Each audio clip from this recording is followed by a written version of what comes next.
Dear students, আসসালামু আলাইকুম। আজকে তোমাদের জন্য নিয়ে এসেছি জাবেদার পার্ট 2। পার্ট 1-এ কিন্তু আমরা জাবেদার অনেকগুলো গুরুত্বপূর্ণ টপিক কভার করার চেষ্টা করেছি। তো যারা আসলে পার্ট 1টা দেখো নাই ওদেরকে বলবো আগে জাবেদার পার্ট 1টা একটু দেখে আসো, এতে করে জাবেদার বেসিকটা তোমার নিকট একদম স্পষ্ট হয়ে যাবে। তো চলো আজকে আমরা একটু পার্ট 2 দেখি। পার্ট 2-তে আমরা সর্বপ্রথম পড়ব সম্পত্তি সংক্রান্ত জাবেদা। তো তোমাকে আগে চিনতে হবে যে অ্যাকাউন্টিংয়ের ভাষায় সম্পত্তি বিষয়টা কি। খেয়াল করো, তোমরা যারা লেকচার 1টা দেখেছো তারা কিন্তু ইতিমধ্যে জানো যে অ্যাকাউন্টিংয়ে সম্পত্তি মানে হচ্ছে এমন কোনো কিছু যেটা তুমি ব্যবহারের উদ্দেশ্যে কিনেছো, ব্যবহারের উদ্দেশ্যে ক্রয়কৃত। ঠিক আছে, ধরো তুমি একটা আসবাবপত্র কিনলা, ওইটা কেনার উদ্দেশ্যটা কি? কেনার উদ্দেশ্যটা ছিল ওই আসবাবপত্রটা তুমি ব্যবহার করবা, তাহলে ওইটা কি হবে? সম্পত্তি হবে। ঠিক আছে, এবার খেয়াল করো, এই যে সম্পত্তিটা এটা তুমি ক্রয় করতে পারো, আবার কি বিক্রয় করতে পারো, ক্রয় এবং বিক্রয় হতে পারে। খেয়াল করো, সম্পত্তি কিন্তু আমরা বিক্রয়ের উদ্দেশ্যে কিনি না কখনোই। কিন্তু ধরো একটা সম্পত্তি তুমি অনেক দিন ধরে ব্যবহার করলা, ব্যবহার করার পরে হয়তোবা কোনো এক কারণে তুমি এটা বিক্রি করে দিতে চাও, তো ওটা কিন্তু তুমি বিক্রয়ের উদ্দেশ্যে কিনো নাই, সম্পত্তিটা তুমি ব্যবহারের উদ্দেশ্যে কিনছিলা, কিন্তু হয়তোবা পরবর্তীতে কোনো এক কারণে তুমি বিক্রি করে দিতে চাচ্ছ। তার মানে সম্পত্তি কেনার উদ্দেশ্য কি বলতো? সম্পত্তি কেনার উদ্দেশ্য হচ্ছে আমি এটা ব্যবহার করব, বিক্রয় করব না। কিন্তু অনেক ক্ষেত্রে আমরা চাইলে বিক্রয় করতে পারি। এখন সম্পত্তি যখন ক্রয় করি তখন কি হয়? সম্পত্তি বাড়ে। তাহলে সম্পত্তি বাড়লে হবে কি? ডেবিট সম্পদ। তাহলে সম্পত্তি হিসাব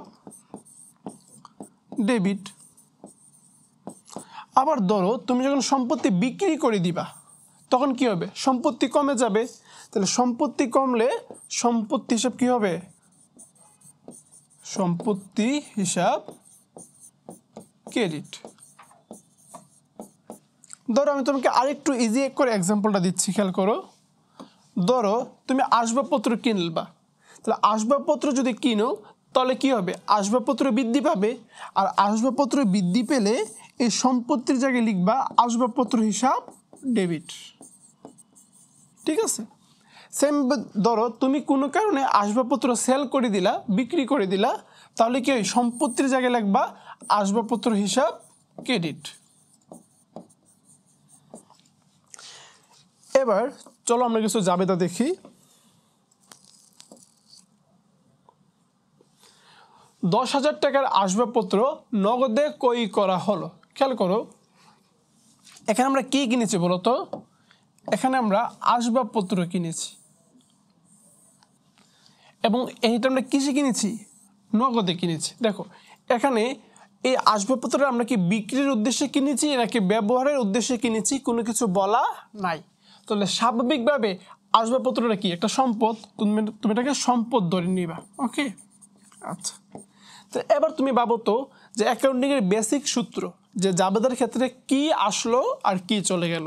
তো ধরো তোমার একটা প্রতিষ্ঠান, তুমি নগদ টাকা দিয়ে আসবাবপত্র কিনলা, তাহলে কি আসলো বলো তো? তোমার নিকট একটা আসবাবপত্র আসলো, আসলে আসবাবপত্র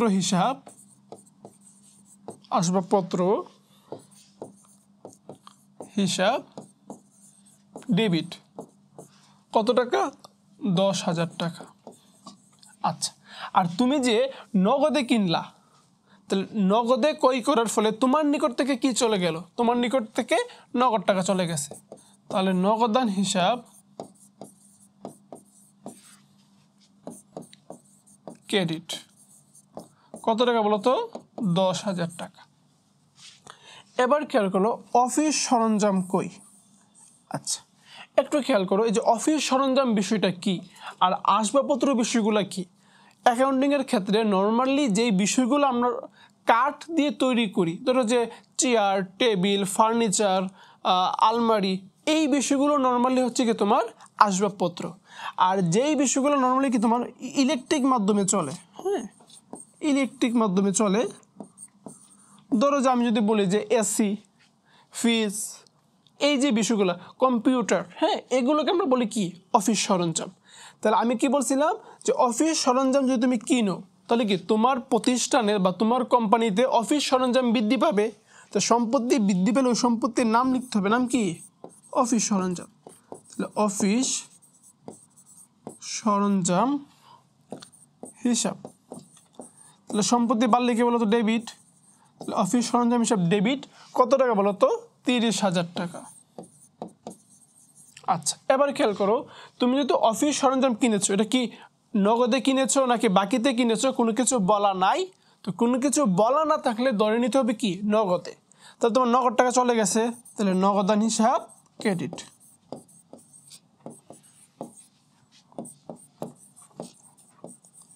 কত টাকা বলো তো 30,000 টাকা। এবার চলো বলছে যন্ত্রপাতি কই, যন্ত্রপাতি মানে হচ্ছে মেশিন। তো মেশিনটা কিনছে কীভাবে বলো তো চেকের মাধ্যমে কিনছে। তাহলে তুমি যদি চেকের মাধ্যমে কোনো কিছু ক্রয় করো তাহলে তোমার ব্যাংকের অ্যামাউন্ট কমে যাবে। আবার তুমি যদি চেকের মাধ্যমে কোনো কিছু বিক্রয় করো তাহলে তোমার ব্যাংকের অ্যাকাউন্ট কি বলো তো বৃদ্ধি পাবে। তো তুমি যদি যন্ত্রপাতি কিনো তাহলে তুমি কি পেয়েছো বলো তো, তুমি পেয়েছো যন্ত্রপাতি, তাহলে যন্ত্রপাতি হিসাব ডেবিট 20,000 টাকা। তাহলে তোমার নিকট কি আসলো, তোমার নিকট যন্ত্রপাতি আসলো, আর কি চলে গেল তোমার ব্যাংকের যে অ্যামাউন্ট ছিল টাকার অ্যামাউন্ট ওইটা কিন্তু কমে গেছে। তাহলে ব্যাংক কমে গেলে ব্যাংকযুক্ত সম্পদ কমে গেলে ক্রেডিট, তাহলে ব্যাংক হিসাব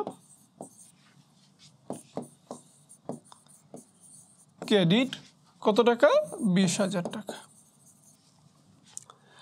এবার এটা দেখো বলছে দাঁড়ে যন্ত্রপাতি কই, দেখো এখানে যন্ত্রপাতি কিনছে কিভাবে চেকের মাধ্যমে, আর এখানে কিনছে কিভাবে বলো তো বাকিতে। আচ্ছা এবার একটা বিষয় খেয়াল করো,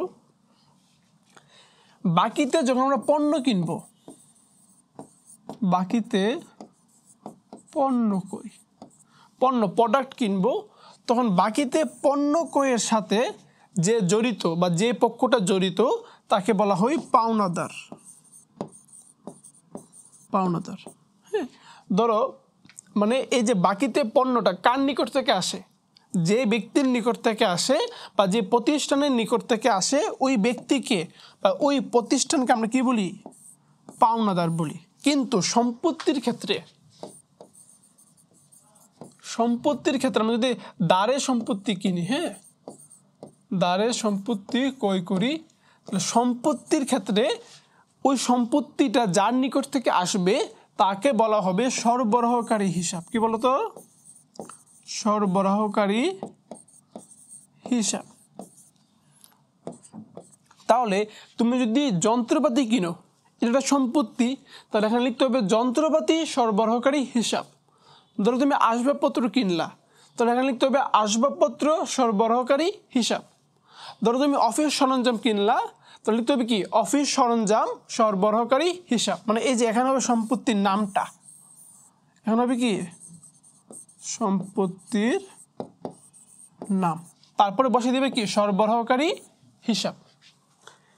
এবার খেয়াল করো এখানে বলছে দাঁড়ে যন্ত্রপাতি কই, তাহলে দাঁড়ে যন্ত্রপাতি কই করলে তোমার নিকট কি আসলো বলো তো, তোমার নিকট আসছে যন্ত্রপাতি, তাহলে লেখো যন্ত্রপাতি হিসাব। যেহেতু সম্পদ বৃদ্ধি পেলে কি হবে ডেবিট হবে, কত টাকা 20,000 টাকা। এখন তোমার নিকট থেকে কি চলে গেল, উত্তর হচ্ছে কোনো কিছু চলে যায় নাই। তাহলে প্রশ্ন করতে হবে এই যন্ত্রপাতিটা কার নিকট থেকে আসলো, কোথা থেকে আসলো। তাহলে যন্ত্রপাতি যার নিকট থেকে আসে তাকে আমরা কি বলি যন্ত্রপাতি সরবরাহকারী হিসাব। সরবরাহকারী হিসাব ক্রেডিট। এখন কত হচ্ছে যন্ত্রপাতি সরবরাহকারী হিসাব, এটা কেন ক্রেডিট হলো খেয়াল করো, এটা কিন্তু অনেকটা পাওনাদারের মতো, এটা হচ্ছে কি অনেকটা পাওনাদারের মতো। তো এটা যেহেতু দায়, এটা কি দায়, তাহলে এটাও কি বলতো একটা দায়। আর দায় বৃদ্ধি পেলে কি হয় আমরা জানি কি দায় বৃদ্ধি পেলে ক্রেডিট হয়, ঠিক না। ওকে এবার খেয়াল করো, বলছে রহমান এন্ড কুং এর নিকট থেকে। তাহলে রহমান এন্ড কুং এটা কি বলতো? একটা প্রতিষ্ঠানের নাম। কি বলতো? প্রতিষ্ঠানের নাম। তো আমরা কি জানি যে ব্যক্তির নাম অথবা প্রতিষ্ঠানের নাম উল্লেখ থাকলে ওই লেনদেনটা কি হবে? বাকিতে হবে। তাহলে বলছে যন্ত্রপাতি ক্রয় করা হলো, তার মানে এই যে যন্ত্রপাতি ক্রয় করা হলো এই লেনদেনটা বাকিতে হয়েছে। তাহলে বাকিতে হলে আমি কি পাইছি বলতো? আমার নিকট কি আসলো? যন্ত্রপাতি আসলো। তাহলে যন্ত্রপাতি হিসাব ডেবিট কত টাকা বলতো? 20,000 টাকা। এখন আমার নিকট থেকে কি চলে গেল? উত্তর হচ্ছে কোনো কিছু চলে যায় নাই। তাহলে যন্ত্রপাতি বাকিতে কিনলে এটা কার নিকট থেকে আসে? সরবরাহকারীর নিকট থেকে আসে। তাহলে লিখতে হবে যন্ত্রপাতি সরবরাহকারী হিসাব। সরবরাহকারী হিসাব ক্রেডিট 20,000 টাকা। তো এখানে যেহেতু ব্যক্তির নাম বা প্রতিষ্ঠানের নাম বলা আছে, তুমি যে যন্ত্রপাতি সরবরাহ করে এরপরে চাইলে ওই প্রতিষ্ঠানের নাম লিখতে পারো, যে রহমান এন্ড কুং। ঠিক আছে, লিখতে হবে, এটা আসলে বাধ্যতামূলক না, তবে আই থিঙ্ক তুমি যদি লিখে দিতে পারো এটা অনেক বেশি বেটার হবে। ওকে, এবার কেন করে বলছে রহমান এন্ড কুং এর নিকট থেকে যন্ত্রপাতি কই, কিন্তু যন্ত্রপাতিটা কেনা হয়েছে কিসে? নগদে। তো আমরা কি জানি নাম উল্লেখ থাকলে আমরা বাকিতে ধরে নিব, কিন্তু যেহেতু এখানে নগদে সরাসরি উল্লেখ আছে, সুতরাং দেখো এখানে কি এইটাই বেশি গুরুত্ব পাবে। ঠিক আছে, মানে যখন নাম উল্লেখ থাকবে আমরা কি এটা বাকিতে হয়েছে বলে মনে করে নিব, ধরে নিব, কিন্তু যদি সরাসরি বলা থাকে যে হ্যাঁ নগদে হয়েছে বা চেকে হয়েছে, তার মানে এইটাই কি বেশি গুরুত্ব পাবে। তাহলে খেয়াল করো, যদি আমরা নগদে কিনি তাহলে আমার নিকট কি আসলো বলো তো? আমার নিকট আসলে যন্ত্রপাতি। তাহলে যন্ত্রপাতি হিসাব ডেবিট কত টাকা? 20,000 টাকা। আর আমার নিকট থেকে কি চলে গেছে? আমি যদি নগদে কিনি আমার নিকট থেকে নগদ টাকা চলে গেছে, নগদান হিসাব ক্রেডিট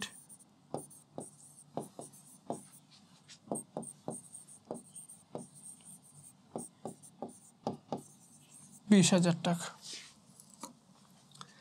এবার খেয়াল করো, দেখো আমরা যে আসলে এতক্ষণ পড়লাম যে আসবাবপত্র কই, অফিস সরঞ্জাম কই, এখানে সরাসরি উল্লেখ ছিল যে এটা আসবাবপত্র, সরাসরি উল্লেখ ছিল যে এটা অফিস সরঞ্জাম, কিন্তু এখানে উল্লেখ নেই। দেখো এখানে বলছে চেয়ার, টেবিল ও ফাইল সাজানোর তাক। এখন বুঝতে হবে চেয়ার, টেবিল, ফাইল সাজানোর তাক এগুলো কি।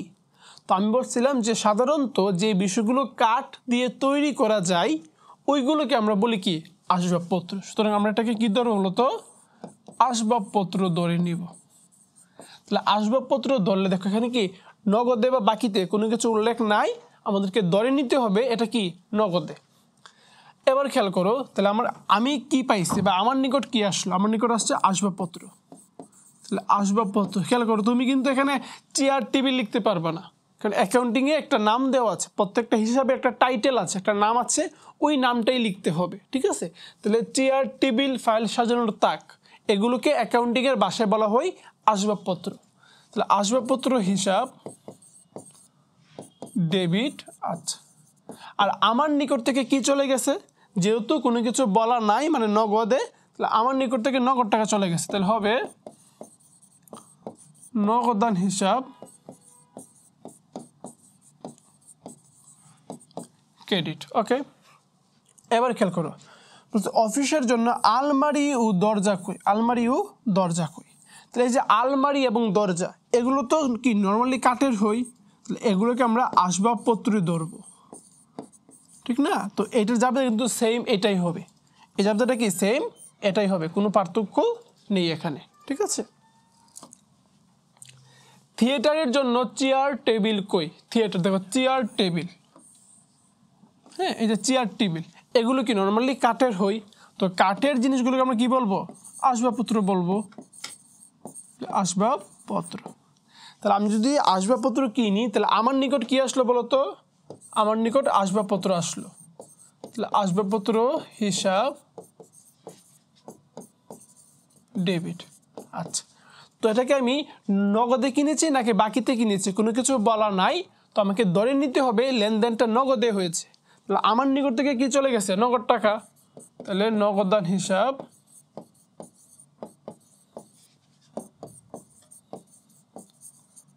ক্রেডিট।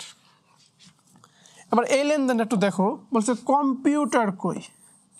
এখন এই কম্পিউটারটি কি আসবাবপত্র হবে? উত্তর হচ্ছে না।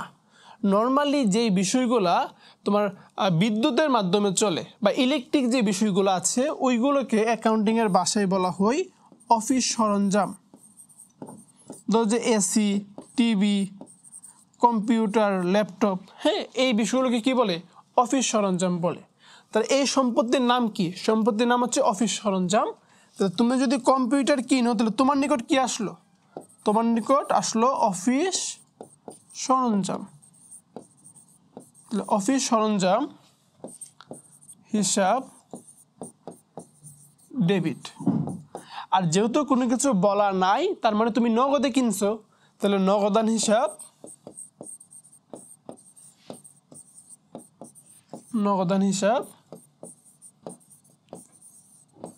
ক্রেডিট।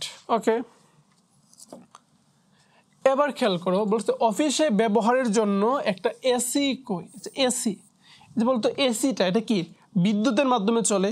তাহলে বিদ্যুতের মাধ্যমে চললে এটাকে আমরা ধরে নিব কি অফিস সরঞ্জাম। তাহলে যেহেতু এখানে নগদে বা বাকিতে উল্লেখ করে নাই, ধরে নিতে হবে কি নগদে। তা আমি যদি এসি কিনি তাহলে আমার কি বাড়বে, আমার অফিস সরঞ্জাম বাড়বে। তাহলে অফিস সরঞ্জাম হিসাব ডেবিট। আর আমার নিকট থেকে কি চলে যাবে, নগদ টাকা। তাহলে নগদান হিসাব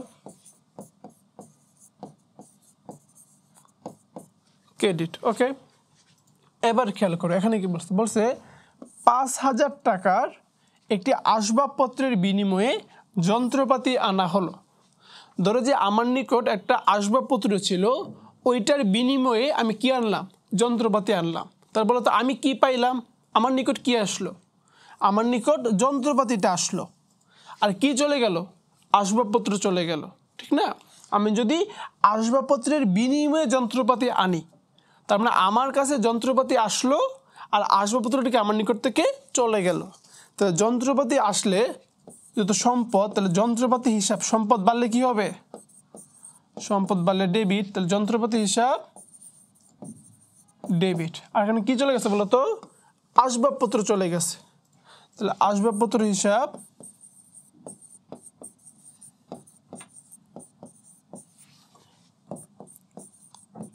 ক্রেডিট।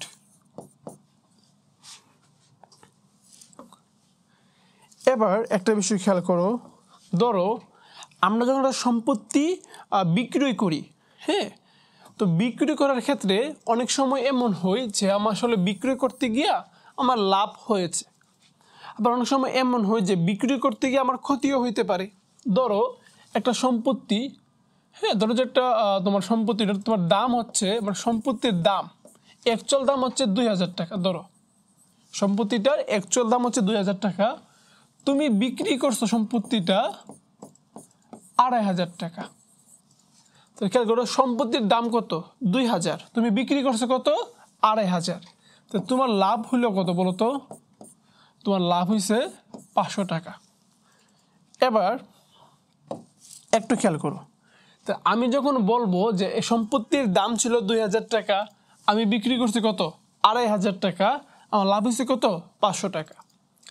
তাহলে বলো তো আমি নগদ টাকা পাইছি কত, আমি নগদ টাকা পাইছি হচ্ছে এই যে 2,500 টাকা। তাহলে আমি নগদ পাইছি কত, নগদ পাইছি আমি 2,500 টাকা। আচ্ছা, এই যে সম্পত্তিটা ছিল ওই সম্পত্তিটার দাম ছিল কত, 2,000 টাকা।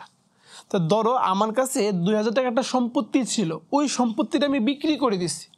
তাহলে বিক্রি করে দিলে আমার সম্পত্তি কমছে কত টাকার, সম্পত্তি কিন্তু কমছে 2,000 টাকার, কিন্তু আমি বিক্রি করে পাইছি কত, 2,500 টাকা। কিন্তু আমার সম্পত্তি কমছে কত বলো তো, সম্পত্তি কমছে 2000 টাকার। ওকে, আচ্ছা। আর আমার লাভ কত বলতো এখানে? আমার লাভ হচ্ছে 500 টাকা। বিষয়টা ক্লিয়ার? আচ্ছা, এবার ধরো আরেকটা সিনারিও, যে একটা সম্পত্তি ওটার দাম হচ্ছে 2000 টাকা, কিন্তু তুমি বিক্রি করছো ওই সম্পত্তিটা 1500 টাকা। তাহলে তোমার লাভ হয়েছে নাকি ক্ষতি? উত্তর হচ্ছে ক্ষতি। তো ক্ষতিটা কত টাকা বলো তো? ক্ষতিটা হচ্ছে 500 টাকা। এবার তুমি একটু হিসাবটা মিলাও। সম্পত্তিটার দাম ছিল কত? 2000 টাকা। তুমি বিক্রি করছো কত? 1500 টাকা। তাহলে তোমার নগদ পেয়েছো তুমি কত? তোমার নগদ পেয়েছো তুমি 1500 টাকা। আচ্ছা, তো 2000 টাকার সম্পত্তি যদি বিক্রি করে দাও, তাহলে সম্পত্তি কমে গেছে কত? সম্পত্তি কিন্তু কমে গেছে 2000 টাকার। তাহলে সম্পত্তি কমেছে এখানে 2000ই। ওকে, 2000 টাকা। তাহলে যেহেতু এটা ক্ষতি, তাহলে এই ক্ষতি কত বলতো? আমার ক্ষতি হচ্ছে আরও 500 টাকা। এবার একটা বিষয় মনে রাখবা, যে অ্যাকাউন্টিংয়ে যে লাভ জিনিসটা, এটা হচ্ছে অনেকটা আয়ের মতো। আয়, তা আয় যেহেতু ক্রেডিট, এই লাভ কি হই? লাভ জিনিসটা কি নর্মালি ক্রেডিট হই। আর ক্ষতি, অ্যাকাউন্টিংয়ে ক্ষতিটাকে বলে কি বলতো? আমার অনেকটা ব্যয় বা খরচের মতো। এর জন্য ক্ষতিটা হচ্ছে কি অ্যাকাউন্টিংয়ে ডেবিট। এবার তুমি এটা দেখো, 2000 টাকার আসবাবপত্র 2500 টাকায় বিক্রি করা হলো। এখন আমরা যে একটু আগে পড়লাম ওইটার আলোকে তুমি আমাকে বলো, আমি যদি 2500 টাকায় বিক্রয় করি, যদি আমি 2500 টাকায় বিক্রয় করি, তাহলে আমি নগদ পাবো কত? নগদ পাবো কিন্তু 2500 টাকা। তাহলে আমার নগদান হিসাব ডেবিট হবে কত?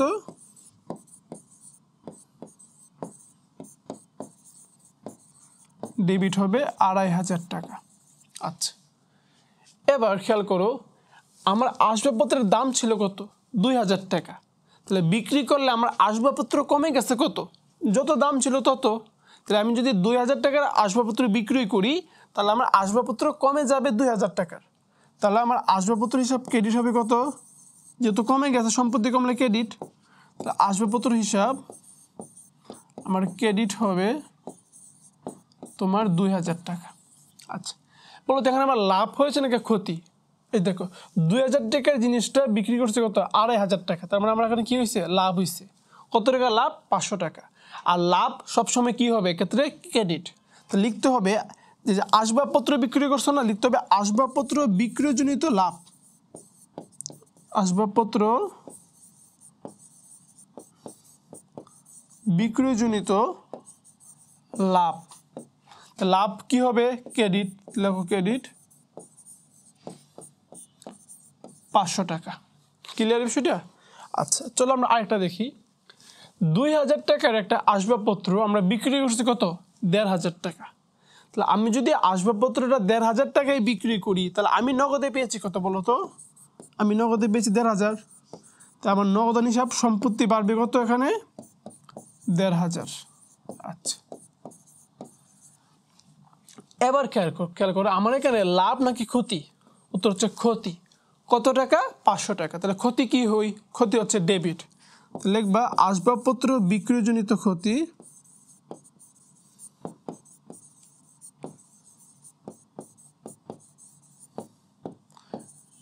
বিক্রয়জনিত ক্ষতি ডেবিট। কত বলো তো? 500 টাকা। আচ্ছা, তাহলে আমি 2000 টাকার সম্পত্তি যদি আমি বিক্রয় করে ফেলি, 2000 টাকার আসবাবপত্র যদি আমি বিক্রয় করে ফেলি, আমার সম্পত্তি কমবে কত টাকার? আসবাবপত্র কমবে কত টাকার? 2000 টাকার। তো লিখতে হবে এখানে যে আসবাবপত্র হিসাব ক্রেডিট 2000 টাকা।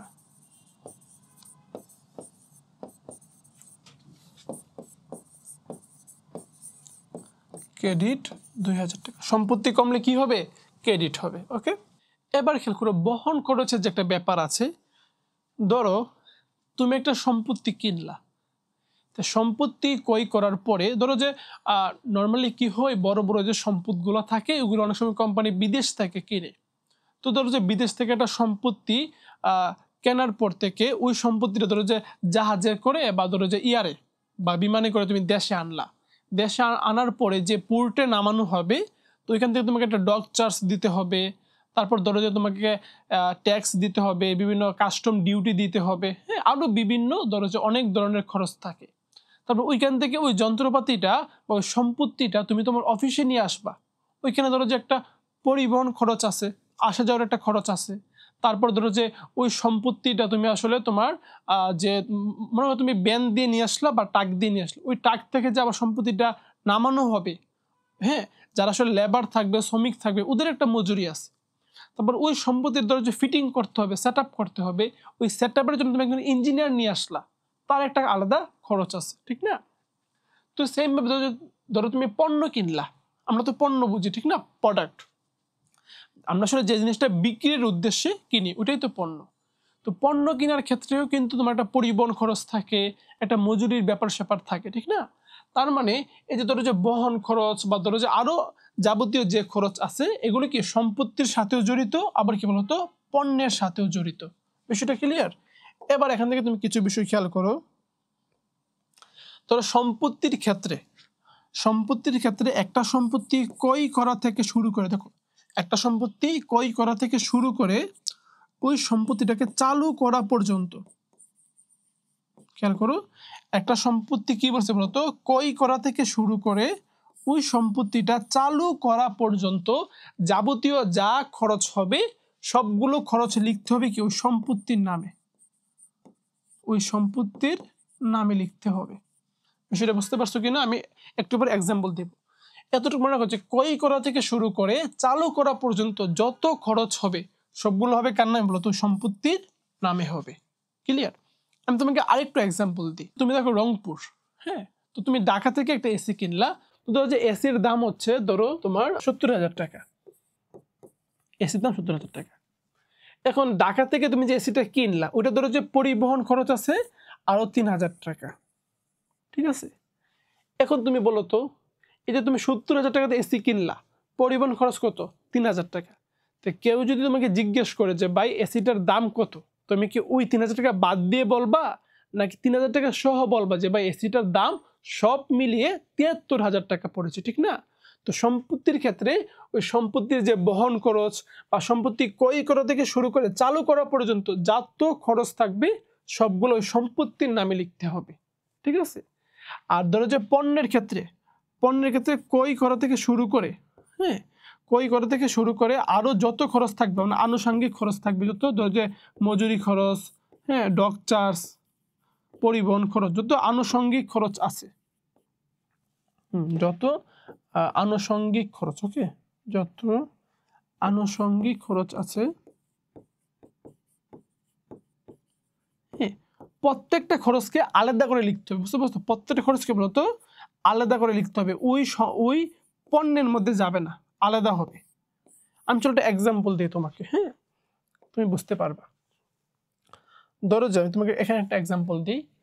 ধরো তুমি একটা যন্ত্রপাতি কিনলা 1 লাখ টাকা দিয়ে, হ্যাঁ, যন্ত্রপাতির দাম কত বলো তো? দাম হচ্ছে তোমার 1 লাখ টাকা যন্ত্রপাতিটার। আচ্ছা, ধরো ওইটা তোমাকে বিদেশ থেকে আনতে, তুমি ধরো যে তুমি জাহাজে করে আনছো, জাহাজে ভাড়া লাগছে 5,000 টাকা, হ্যাঁ, তারপর ধরো যে তুমি এটা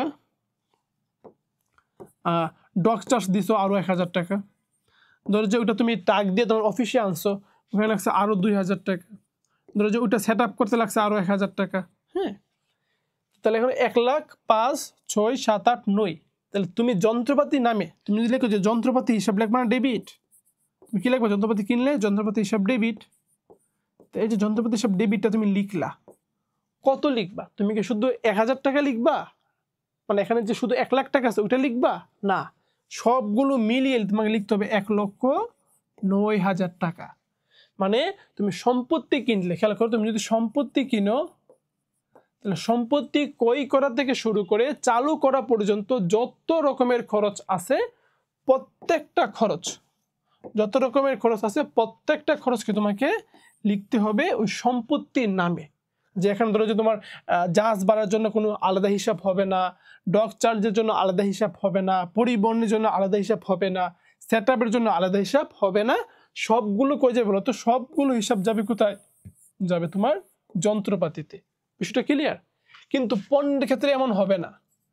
পণ্যের ক্ষেত্রে পণ্যের যত আছে, ধরো যে পণ্যের তোমার ডক চার্জ, হ্যাঁ, ধরো যে পণ্যের জাহাজ ভাড়া, ধরো যে পণ্যের পরিবহন, হ্যাঁ, এগুলোর জন্য আলাদা আলাদা হিসাব হবে। সবগুলো কি বলতো, সবগুলো পণ্যের মধ্যে যাবে যাবে না, কিন্তু এখানে কি সবগুলো হিসাব হয়ে যাবে ওই সম্পত্তির নামে যাবে। বিষয়টা ক্লিয়ার? আমরা একটু এক্সাম্পল দিই আরো বুঝতে পারবো। এখানে আসলে আমি তোমাদেরকে দেখাচ্ছি যে একটা প্রোডাক্ট যখন কিনা হই অথবা একটা মেশিন যখন কিনা হই, এটা অনেকগুলো স্টেপ পার হয়ে আসলে আসে। খেয়াল করো, একটা ধরো যে এখানে একটা প্রোডাক্ট কিনা হলো, একটা পণ্য কিনা হলো, প্রথমে বিদেশ থেকে কিনা হইলো, কেনার পরে ধরো যেটা তোমার একটা বিমান ভাড়া থাকতে পারে অথবা একটা জাহাজ ভাড়া থাকতে পারে, তারপর ধরো যে বিভিন্ন কাস্টম ডিউটি, বিভিন্ন ট্যাক্সেস, ডক চার্জ দেওয়া হইলো, তারপরে ওই পণ্যটা তোমার টাকে করে তোমার কি দোকানের মধ্যে নিয়ে আসা হইলো। তো মেশিনের ক্ষেত্রেও সেম হই, কিন্তু এই যে খরচগুলো হইলো এখানে, এই সবগুলো খরচ পণ্যের ক্ষেত্রে কি বলতো আলাদা আলাদা হিসাব হবে। পণ্যের ক্ষেত্রে কি আলাদা আলাদা হিসাব হবে। আর এক্ষেত্রে মেশিনের সব খরচ কি বলতো মেশিনের নামে যাবে, মানে যন্ত্রপাতির নামে যাবে, কোনো আলাদা হিসাব এক্ষেত্রে হবে না। দেখো এখানে আমরা বিভিন্ন প্রসেস দেখলাম যে কত ধরনের হিসাব হইতে পারে, হ্যাঁ এক্ষেত্রে।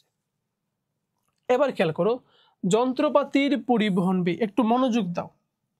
যন্ত্রপাতির পরিবহন ব্যয়, তো আমি কি বলছিলাম বলতো, এই যে যন্ত্রপাতি এটা একটা সম্পদ না? সম্পদ।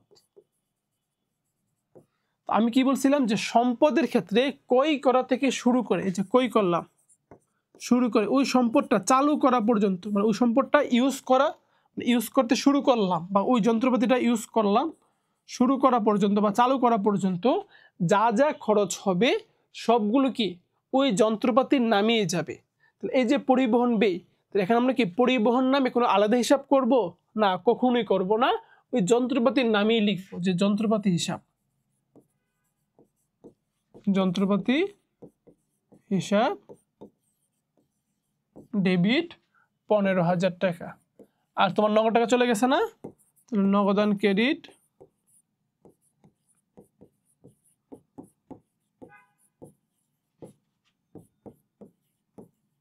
15,000 টাকা। আমি সেটা বুঝতে পারছো? ধরো যে তুমি যন্ত্রপাতির ডক চার্জ দিলা বা যন্ত্রপাতি আনার জাহাজ ভাড়া দিলা, তাহলে জাহাজ ভাড়া নামে কোনো আলাদা হিসাব হবে না, লিখতে হবে কি যন্ত্রপাতি হিসাব। বুঝতে পারছো বিষয়টা? তোর যে যন্ত্রপাতিটা সেট আপ করার জন্য একজন ইঞ্জিনিয়ার লাগলো বা একজন শ্রমিক লাগলো, তুমি তাকে মজুরি দিলা, তোকে মজুরি হিসাবে লিখে যাবে না, লিখতে হবে কি যন্ত্রপাতি হিসাব। বিষয়টা ক্লিয়ার? দেখো পণ্য ক্রয়ের পরিবহন ব্যয়, বলছিলাম পণ্য ক্রয়ের ক্ষেত্রে এর সাথে জড়িত যে খরচগুলো আছে ওইগুলোর জন্য আলাদা হিসাব রাখতে হবে। বুঝতে পারছো? তাহলে এই যে পরিবহনটা, এটা কি পণ্যের সাথে যুক্ত হবে না, এটা একটা আলাদা খরচ বা আলাদা হিসাব হিসাবে রাখতে হবে। আর যন্ত্রপাতির ক্ষেত্রে যে পরিবহন ব্যয়টা, ওটা কি যন্ত্রপাতির সাথেই যুক্ত হয়ে যাবে, আলাদা কোনো হিসাব হবে না। পণ্যের ক্ষেত্রে পণ্যের সাথে যুক্ত হবে না, আলাদা হিসাব হবে। তো ক্রয়ের ক্ষেত্রে যে পরিবহন, এটাকে বলে কি ক্রয় পরিবহন। তো ক্রয় পরিবহন হিসাব ডেবিট আর নগদান হিসাব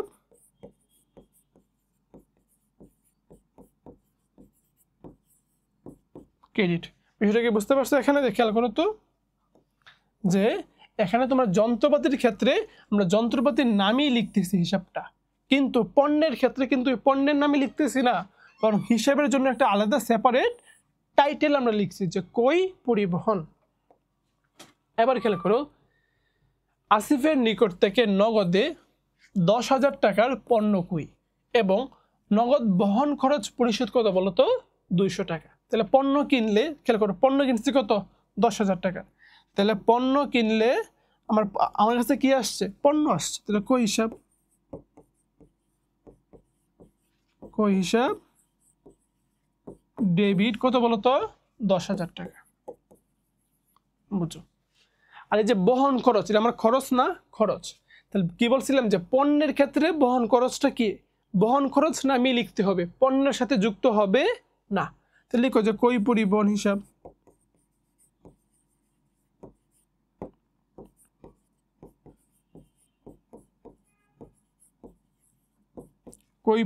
হিসাব কত বলতো এখানে তোমার 200 টাকা। তাহলে লেখো, সরি এখানে ক্রেডিট হবে না, ডেবিট হবে, এটা খরচ না। খরচ তো ডেবিট হয়, ঠিক না? ডেবিট হবে। আচ্ছা, তো এবার খেয়াল করো, তুমি যে পণ্য কিনছো এখানে তোমার নগদ টাকা গেছে কত? 10,000। আর তুমি যে বহন খরচ দিয়েছো এখানে কি নগদ গিয়েছে 200। তো তোমার মোট নগদ গিয়েছে কত বলো তো? তোমার মোট নগদ গিয়েছে 10,200। তাহলে নগদান হিসাব ক্রেডিট কত বলো তো? ক্রেডিট হবে ওই যে 10,000 আর 200 মিলে কত হবে? 10,200। বিষয়টা ক্লিয়ার? তাহলে এখানে যে মেইন পয়েন্ট একটু বোঝার চেষ্টা করো। মেইন পয়েন্টটা হচ্ছে আমি যখন সম্পত্তি কিনবো তখন সম্পত্তি ক্রয় করা থেকে চালু করা পর্যন্ত বা ব্যবহার করা পর্যন্ত অনেকগুলা খরচ হবে। তো সবগুলো খরচকে আলাদাভাবে লিখবো না, বরং ওই সম্পত্তির নামে লিখবো, সম্পত্তির নামে লিখবো। কিন্তু পণ্য ক্রয়ের ক্ষেত্রে যে আনুষঙ্গিক খরচগুলো আছে এগুলো পণ্য ক্রয়ের সাথে যুক্ত করে লিখবো না, প্রত্যেকটার জন্য আলাদা আলাদা টাইটেল দিব, আলাদা আলাদা হিসাবের নাম দেব। ওকে, এবার খেয়াল করো, বিক্রয়ের উদ্দেশ্যে যন্ত্রপাতি কই? তাহলে বিক্রয়ের উদ্দেশ্যে কিনলে এই যন্ত্রপাতি কি আর সম্পদ থাকবে না, এটা কি হয়ে যাবে? পণ্য। তোমাকে ধরে নিতে হবে পণ্য কই। তাহলে পণ্য কই করছি কত বলো তো? 10,000 টাকা। আমরা কি বলছিলাম? বিক্রয়ের উদ্দেশ্যে কোনো কিছু কিনলে ওটা কি হয়ে যাবে? পণ্য হয়ে যাবে।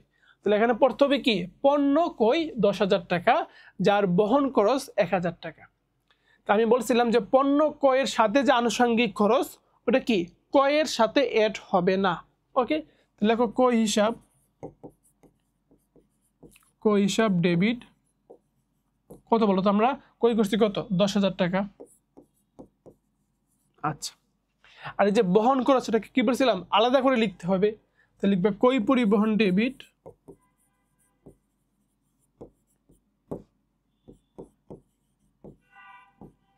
কত? 1,000 টাকা। তো তুমি যে ক্রয় করছো এটাও তো তোমার টাকা গেছে, আবার পরিবহন খরচ দিছো এটাও টাকা গেছে। তাহলে মোট নগদ গেছে কত বলো তো? মোট তোমার নগদ গেছে, নগদান হিসাব ক্রেডিট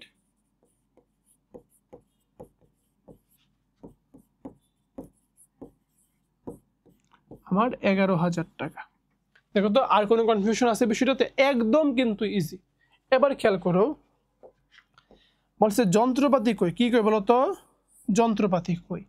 তো যন্ত্রপাতি কই হচ্ছে তোমার 10,000 টাকা। যন্ত্রপাতির বহন খরচ কত? 1,000 টাকা। তো আমি বলছিলাম যন্ত্রপাতি বা সম্পত্তির ক্ষেত্রে যে বহন খরচ থাকবে ওই বহন খরচটা সম্পত্তির নামে বা যন্ত্রপাতির নামেই হবে। তাহলে এখানে যন্ত্রপাতি হচ্ছে 10,000, খেয়াল করে এখানে কত? 10,000। আর এখানে যন্ত্রপাতি কত? মানে এই যে বহন খরচটা সম্পত্তির ক্ষেত্রে ওটা তো আসলে সম্পত্তির সাথেই অ্যাডজাস্ট হবে, অ্যাড হবে। তাহলে 10,000 আর 1,000 মিলে যন্ত্রপাতি হবে কত? 11,000। তাহলে লিখবা যে যন্ত্রপাতি হিসাব ডেবিট 11,000। আর তোমার নগদ টাকা আছে না? তাহলে নগদান হিসাব ক্রেডিট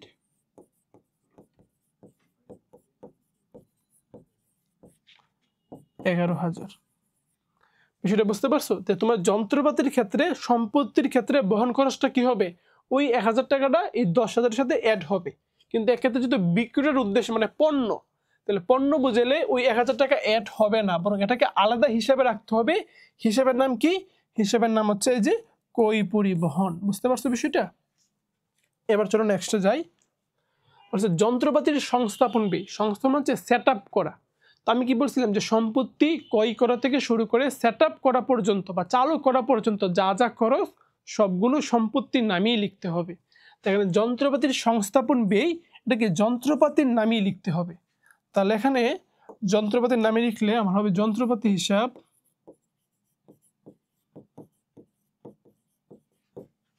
ডেবিট 15,000। আর নগদ কমে যাবে না, তাহলে নগদান ক্রেডিট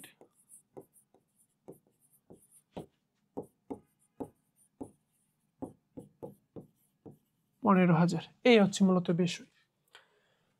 যন্ত্রপাতির মেরামত খরচ, খেয়াল করো মেরামত খরচ নিয়ে একটা ব্যাপার স্যাপার আছে। খেয়াল করো, সাধারণত যে বিষয়টা হয় যে আমরা যন্ত্রপাতি চালু করি, চালু করার পরে হয়তোবা চলতে চলতে পরবর্তীতে গিয়ে কোনো একটা সময়ে একটা সমস্যা হইল, তখন আমরা কি করি? যন্ত্রপাতিটা মেরামত করি। কিন্তু আমি কি বলছিলাম? আমি বলছিলাম ক্রয় করা থেকে শুরু করে চালু করা পর্যন্ত যা যা খরচ ওইটা সম্পত্তির নামে হবে। কিন্তু চালু করার পরে যদি কোনো খরচ হয়, চালু করার পরে যদি কোনো খরচ হয়, ওটা কিন্তু সম্পত্তির নামে হবে না, ওটাকে আলাদা করে লিখতে হবে। বিষয়টা ক্লিয়ার? আচ্ছা, তার মানে এখানে মেরামত খরচ, এটা হচ্ছে খরচ, তাহলে খরচ বাড়লে কি ডেবিট, লাগবে মেরামত খরচ হিসাব, যেহেতু খরচ বাড়লে ডেবিট, তাই মেরামত খরচ হিসাব ডেবিট 500 টাকা। আর আমার 9 টাকা চলে গেছে না, তাহলে নগদান হিসাব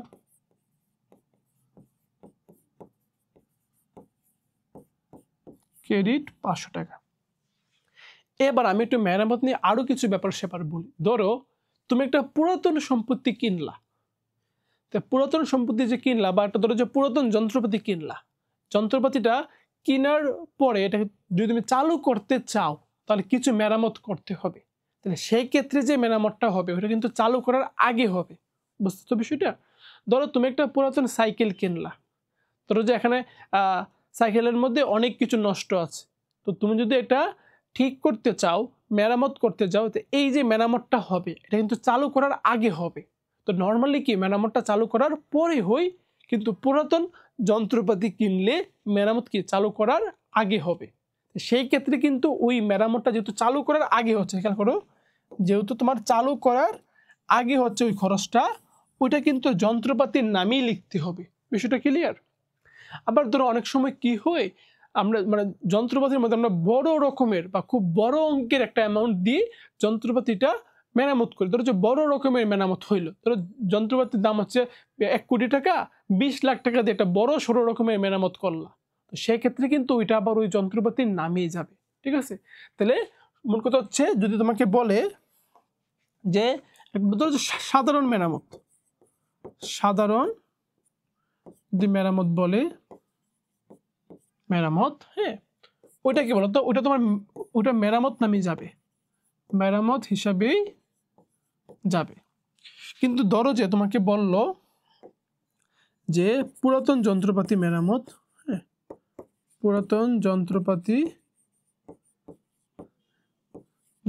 চালুর আগে, চালু করার আগে, চালু করার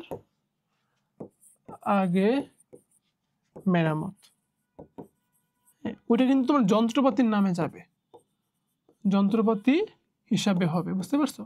কেন যে বলছিলাম কি, ক্রয় করা থেকে শুরু করে চালু করা পর্যন্ত যা যা খরচ হবে সবগুলো কি যন্ত্রপাতির নামে বা সম্পত্তির নামে যাবে। ওকে, আমাদের হচ্ছে বড় রকমের মেরামত, কোনো বড় রকমের মেরামত হইল, ওকে, ধরো যে এখানে একটা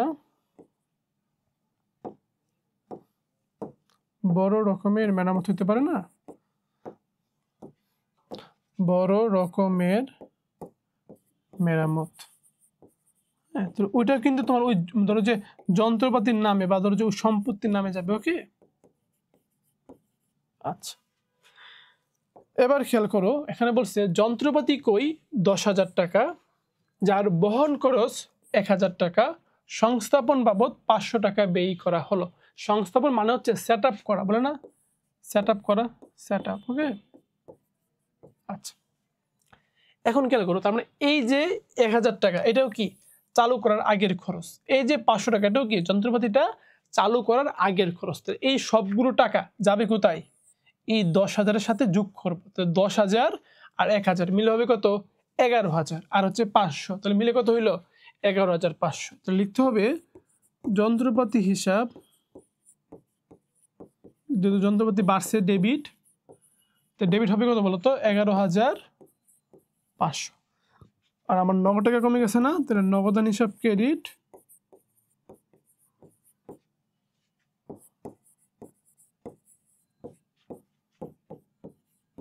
11,500। তাহলে এই হচ্ছে আমাদের জাবেদা। চলো আমরা নেক্সট দেখি। দেখো বলছে যন্ত্রপাতি ক্রয় করা হলো কত টাকা বলতো, 1 লক্ষ টাকা। কত টাকা, 1 লক্ষ টাকা। এর আমদানি শুল্ক এবং পরিবহন খরচ কত, 20,000 এবং 5,000 টাকা। ওই যে ক্রয় করা থেকে শুরু করে চালু করা পর্যন্ত যত খরচ হবে সবগুলো কি এই যন্ত্রপাতির যে ক্রয় মূল্য এর সাথে যোগ করব। তাহলে 1,20,000 আর 5 হবে কত, 1,25,000 টাকা। তাহলে যন্ত্রপাতি হিসাব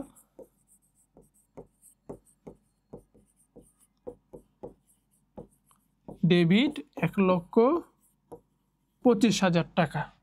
আর আমার নগদ চলে গেছে না, তাহলে নগদান হিসাব ক্রেডিট 1,25,000 টাকা। দেখছো এত বড় একটা লেনদেন, কিন্তু জাবেদা কিন্তু খুবই ইজি। তুমি যদি বেসিক কনসেপ্টটা ধরতে পারো তোমার জন্য এই জাবেদাগুলো কিন্তু অনেক বেশি ইজিয়ার। ওকে, দেখো সুনাম অর্জনের ব্যয়, সুনাম অর্জনের ব্যয় মনে রাখতে হবে সুনামটা হচ্ছে ব্যবসার একটা সম্পদ। সুনামটা কি? ব্যবসার একটা বড় রকমের সম্পদ। তা সুনাম যদি তুমি অর্জন করতে গিয়ে তোমার যদি খরচ হয়, তাহলে তুমি কি পাইছো? তোমার নিকট আসছে কি? সুনাম আসছে ব্যবসার। তাহলে সুনাম আসলে সম্পদ, তাহলে সুনাম হিসাব কি বলতো? সম্পদ বাড়লে ডেবিট। আর এটা অর্জন করতে গিয়ে খরচ হয়েছে 2,000 টাকা, তো তোমার নগদ চলে গেছে, নগদান হচ্ছে নগদান হিসাব ক্রেডিট। ওকে, তাহলে সম্পত্তি বাড়ছে সুনাম, এর জন্য সম্পত্তি বাড়লে ডেবিট, আর নগদ টাকা চলে গেছে, তাহলে সম্পত্তি যদি কমে যায় বা চলে যায় তাহলে ক্রেডিট। হ্যাঁ, 2,000 টাকা, 2,000 টাকা। এবার খেয়াল করো, পুরাতন ফাইল ক্যাবিনেট বিক্রয়।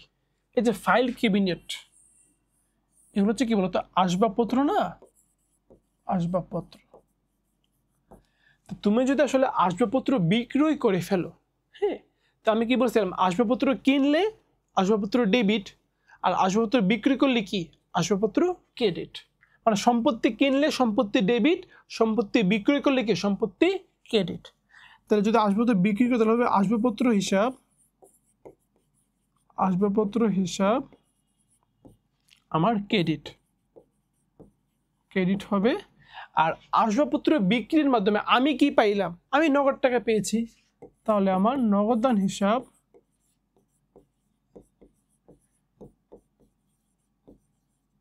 ডেবিট। কত বলো তো? এখানে হচ্ছে 20,000, 20,000। ক্লিয়ার বিষয়টা? এবার খেয়াল করো, দ্বারে আসবাবপত্র বিক্রয়। আচ্ছা বলো তো, দ্বারে আসবাবপত্র বিক্রি করলে আমার কি আসবাবপত্র কমে যাবে? তাহলে সম্পত্তি কমে গেলে কি? সম্পত্তি হবে ক্রেডিট। তাহলে আসবাবপত্র হিসাব ক্রেডিট। আচ্ছা বুঝো, দ্বারে বিক্রি করছি। দেখো, তাহলে আমি যদি দ্বারে আসবাবপত্র বিক্রয় করি, হ্যাঁ, তাহলে টাকাটা আমি এখনো পাই নাই, ভবিষ্যতে টাকাটা পাবো। তাহলে যেই টাকাটা আমি ভবিষ্যতে পাবো, খেয়াল করো, যেই টাকাটা আমি ভবিষ্যতে পাবো,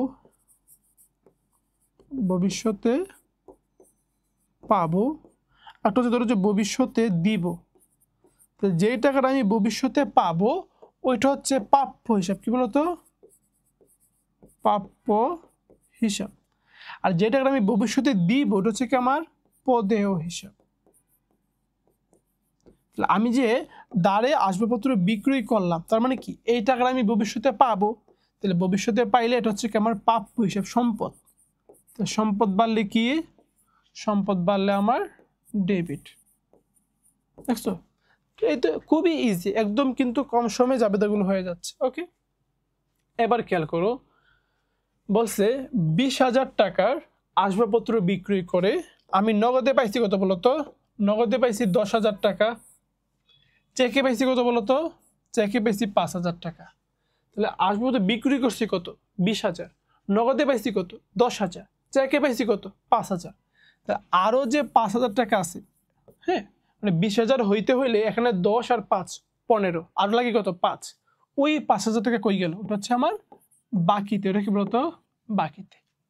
তাহলে আমি যদি আসবাবপত্র বিক্রয় করি, তাহলে আমি নগদে পাইছি 10,000, তাহলে আমার নগদান হিসাব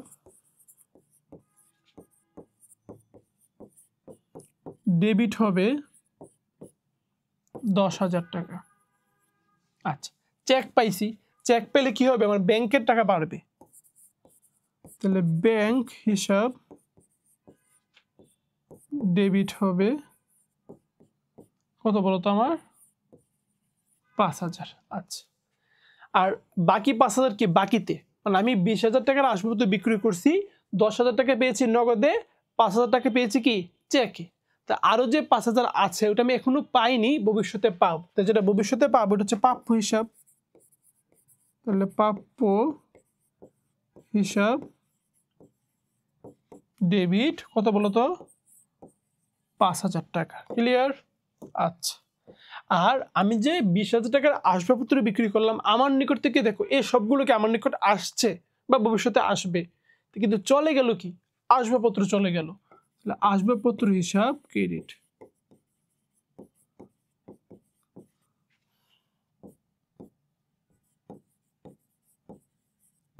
কত বলতো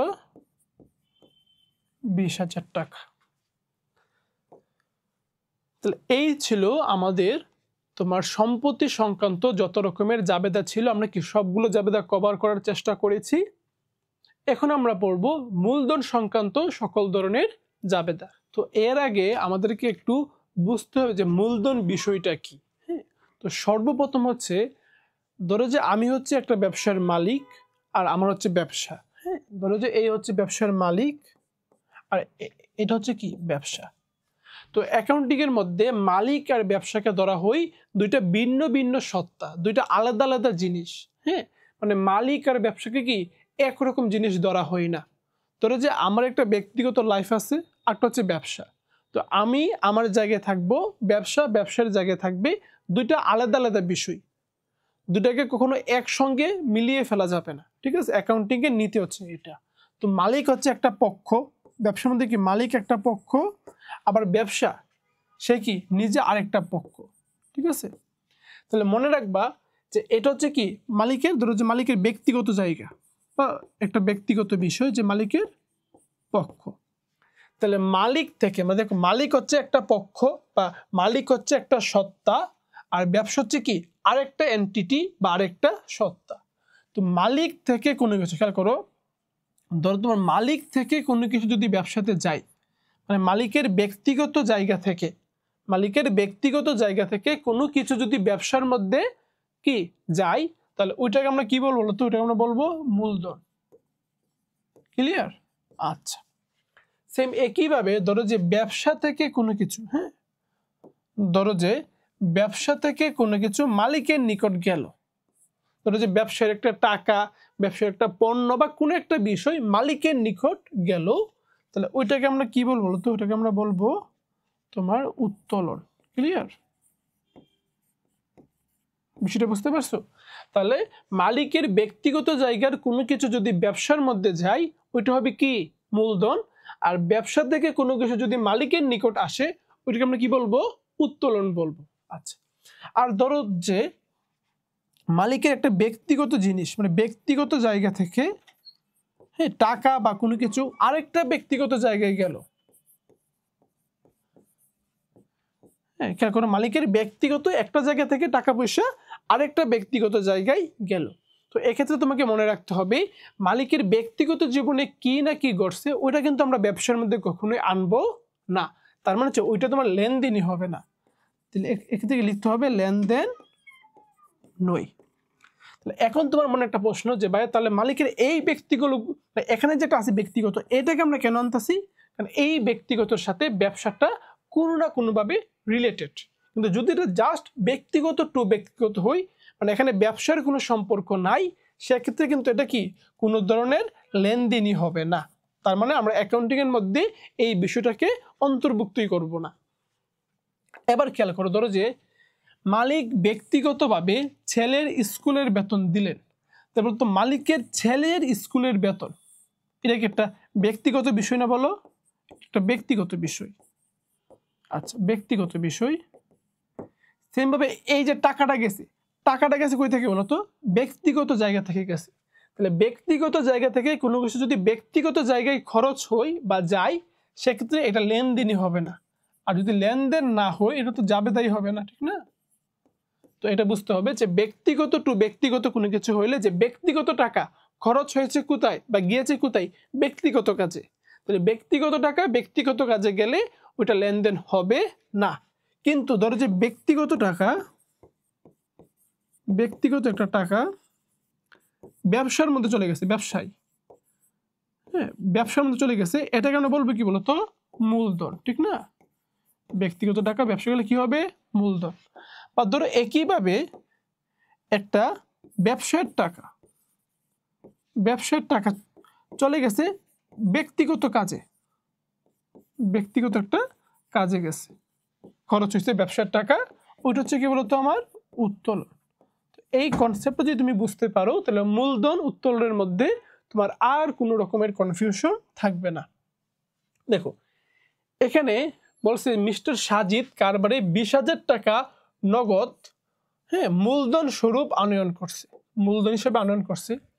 অথবা ধরো যে 20,000 টাকার অতিরিক্ত মূলধন আসছে। দেখো অতিরিক্ত মূলধন নামে আসলে কোনো কিছু নাই, এটাকে তুমি মূলধন হিসেবেই কনসিডার করবা। তারপর ধরো যে স্ত্রীর গহনা বিক্রি করে মালিক 20,000 টাকা ব্যবসায় সরবরাহ করছে। খেয়াল করো এই যে এখানে কিন্তু মূলধন কথাটা কি স্পষ্টভাবে উল্লেখ আছে, যেটা কি মূলধন, কিন্তু এখানে কিন্তু মূলধন কথাটা স্পষ্টভাবে উল্লেখ নাই। বলছে স্ত্রীর গহনা মানে ওয়াইফের গহনা বিক্রি করে টাকাটা কি ব্যবসাতে দিছে। আচ্ছা বলো তো ওয়াইফের গহনা এটা ব্যক্তিগত টাকা না, বলো ব্যক্তিগত টাকা, ঠিক আছে। আচ্ছা তো ব্যক্তিগত টাকা ওয়াইফের গহনা বিক্রির টাকা ওটা তিনি কোথায় দিছে বলো তো, ব্যবসাতে দিছে। তাহলে ব্যক্তিগত টাকা যদি ব্যবসাতে আসে এটাকে আমরা কি বলবো বলতো, এটাকে আমরা বলবো মূলধন। তার মানে এখানে যদিও সরাসরি মূলধন কথাটা উল্লেখ নাই, কিন্তু আমরা যে সূত্র জানি ওই অনুসারে এই টাকাটা কি বলতো অবশ্যই মূলধনের টাকা। বা ধরো যে মালিকের নিজস্ব যে ব্যাংক জমা ছিল, তার ব্যক্তিগত যে ব্যাংকের অ্যাকাউন্ট ছিল সেখান থেকে 20,000 টাকা তিনি কি বলতো মূলধন স্বরূপ ব্যবসাতে আনয়ন করছে। দেখো এই যে চারটা লেনদেন, চারটা লেনদেনের মূল কথা কিন্তু এটাই যে মালিক 20,000 টাকা ব্যবসাতে মূলধন বিনিয়োগ করলো, মূলধন বিনিয়োগ করলো। এবার বুঝো যদি মূলধন বিনিয়োগ করা হয় তাহলে তোমার নিকট কি আসলো বলো তো, তোমার নিকট আসলো নগদ টাকা, তাহলে নগদান হিসাব, যেহেতু নগদ একটা সম্পদ নগদান হিসাব কি বলতো ডেবিট, সম্পদ বাড়লে ডেবিট হবে কত 20,000 টাকা। কিন্তু তোমার নিকট থেকে কি চলে গেল, কোনো কিছু চলে যায় নাই। তাহলে প্রশ্ন করতে হবে নগদ টাকা যে আসছে এটা কিসের মাধ্যমে আসছে, এটা মূলধনের নামে আসছে, মূলধনের মাধ্যমে আসছে। তাহলে মূলধন বৃদ্ধি পাইছে না, তাহলে মূলধন বাড়লে কি, মূলধন বাড়লে ক্রেডিট, তাহলে মূলধন হিসাব ক্রেডিট 20,000। ক্লিয়ার বিষয়টা? এবার দেখো 20,000 টাকার পণ্য দ্রব্য নিয়ে মানে বা ব্যবসা শুরু করা হলো, বা 20,000 টাকার পণ্য দ্রব্য মূলধন হিসাবে আনা হলো। দেখো ব্যবসা শুরু করা হলো বা ব্যবসা আরম্ভ করা হলো এই কথাটা থাকার মানে হচ্ছে ওইটা মূলধন হিসাবে আনা হলো বা ওইটা তোমার এক ধরনের মূলধন। তাহলে খেয়াল করো তুমি যদি পণ্য দ্রব্য নিয়ে ব্যবসা শুরু করো তাহলে তোমার ব্যবসা প্রতিষ্ঠানে কি আসবে বলো তো, পণ্য আসবে। কি আসবে? পণ্য। তো আমরা তো আসলে জানি যে আসলে পণ্য যখন আসে তখন আমরা পণ্য হিসাবে লিখবো না, ওই হিসাবে নামটা হবে কি ক্রয় হিসাব, ঠিক না? হবে কি বলতো ক্রয় হিসাব। কারণ পণ্য আসলে আমরা কি লিখি, যদি ব্যবসা প্রতিষ্ঠানে পণ্য আসে যে কোনো উপায় আসুক যে কোনো মাধ্যমে আসুক চক বুঝে পণ্য যদি আসে চক বুঝে কি লিখতে হবে ক্রয় হিসাব ডেবিট, কারণ পণ্যের নামে কোনো হিসাব হবে না। তাহলে ক্রয় হিসাব হবে এখানে কি বলতো ডেবিট। আচ্ছা এখন পণ্য আসলে কি চলে গেল, উত্তর হচ্ছে কোনো কিছু চলে যায় নাই। তার কথা হচ্ছে পণ্যটা যে আসলো এটা কিভাবে আসলো, কিসের মাধ্যমে আসলো বলতো, এটা মূলধনের মাধ্যমে আসলো, মূলধনের মাধ্যমে আসলো। তাহলে মূলধন হিসাব, মূলধন বললে কি বলতো ক্রেডিট। তাহলে আমার মূলধন হিসাব হবে এখানে ক্রেডিট। কত টাকা বলতো এখানে 20,000 টাকা। ওকে এই হচ্ছে আমার লেনদেন। বলছে 5,000 টাকার আসবাবপত্র নিয়ে ব্যবসা শুরু করা হলো। আমি কি বলছিলাম যে ব্যবসা শুরু করা হলো এর মানে হচ্ছে এগুলো মূলধন হিসাবে আনয়ন করা হলো, বুঝতে পারছো? ব্যবসা শুরু করা হলো এই কথার মানে কি, এই কথার মানে হচ্ছে এগুলোকে মূলধন হিসাবে আনয়ন করা হলো। আমি যদি আসবাবপত্রকে ব্যবসাতে মূলধন হিসাবে আনি তাহলে আমার কাছে কি আসলো, আমার কাছে আসবাবপত্র আসলো। তাহলে আসবাবপত্র হিসাব ডেবিট। কত টাকা বলতো 5,000 টাকা। তাহলে আমার কাছে কি আসলো, আমার কাছে আসবাবপত্র আসলো, কিন্তু কি চলে গেল, কোনো কিছু চলে যায় নাই। তাহলে প্রশ্ন করতে হবে আসবাবপত্রটা কিভাবে আসলো, কিসের মাধ্যমে আসলো, মূলধনের মাধ্যমে। তাহলে মূলধন হিসাব ক্রেডিট।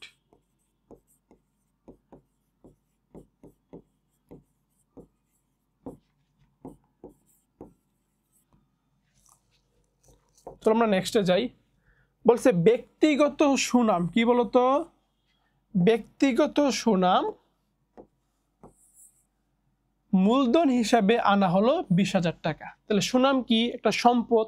তো যদি সম্পদটা আমরা মানে ব্যক্তিগত সম্পদটা, খেয়াল করো, ব্যক্তিগত সম্পদ বা ব্যক্তিগত সুনাম যাই বলো, ওটা যখন আমরা ব্যবসার মধ্যে আনবো, তাহলে ব্যক্তিগত কোনো কিছু ব্যবসাতে আসলে ওটা কি হবে, মূলধন। আচ্ছা, তাহলে ব্যক্তিগত সুনাম যদি আমরা ব্যবসার মধ্যে আনি, তাহলে আমার ব্যবসার সম্পদ বাড়বে না, কারণ এই যে সুনাম, হ্যাঁ, এটাকে ইংলিশে কি বলে, ইংলিশে বলে গুডউইল, ঠিক না, এই যে গুডউইল ইংলিশে বলে। তাহলে এই যে গুডউইল বা সুনামটা, এটা একটা ব্যবসার জন্য একটা সম্পদ, বুঝতে পারছো? তাহলে সুনাম যদি আমরা, তার তো সম্পদ বাড়বে, তো সম্পদ বাড়লে ডেবিট, তাহলে সুনাম হিসাব ডেবিট কত বলো তো, 20,000 টাকা। আচ্ছা, এখন মূলধন হিসেবে আমরা আনছি, তাহলে এই যে আমি কি পাইছি, আমি পাইছি সুনাম, তাহলে আমার থেকে কি গেছে, কোনো কিছু যাই নাই। তো সুনামটা কিসের মাধ্যমে আসছে, মূলধনের মাধ্যমে। তাহলে মূলধন বাড়লে ক্রেডিট, তাহলে হবে মূলধন হিসাব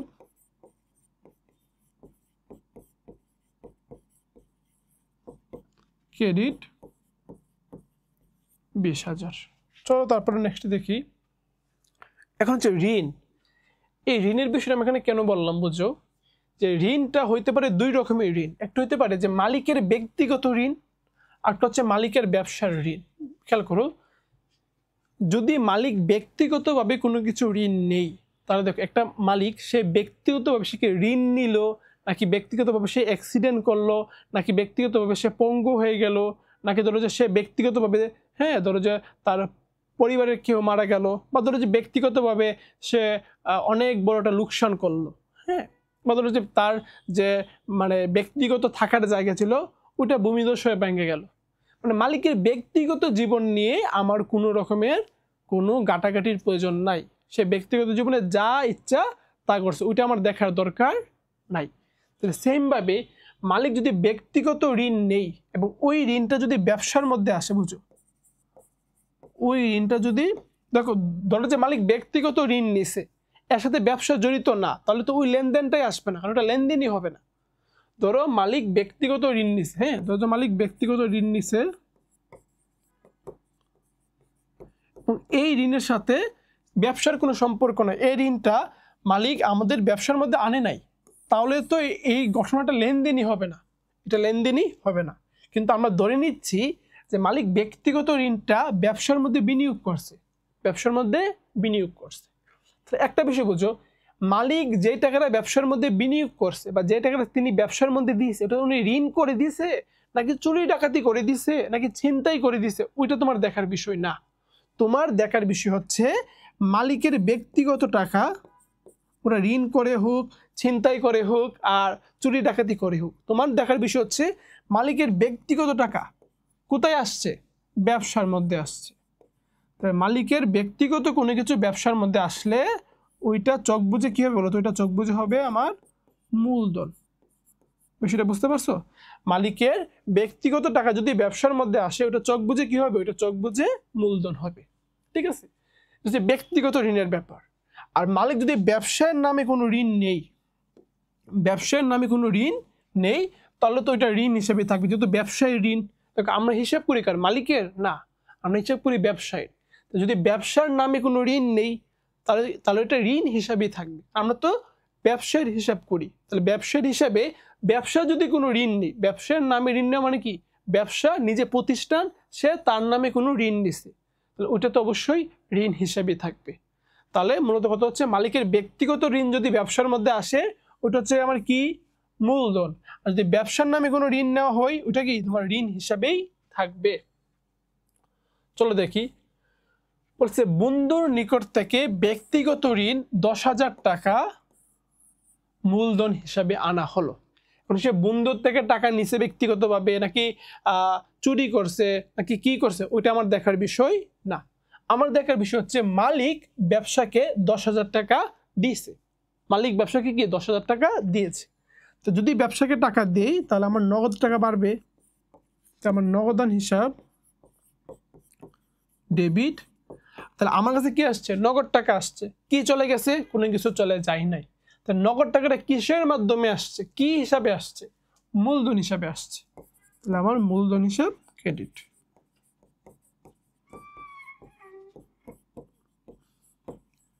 দেখো তো হচ্ছে এই ঋণ নিয়ে আমরা কোনো কাজ করছি? কাজ করি না। কেন কাজ করি না বলো তো?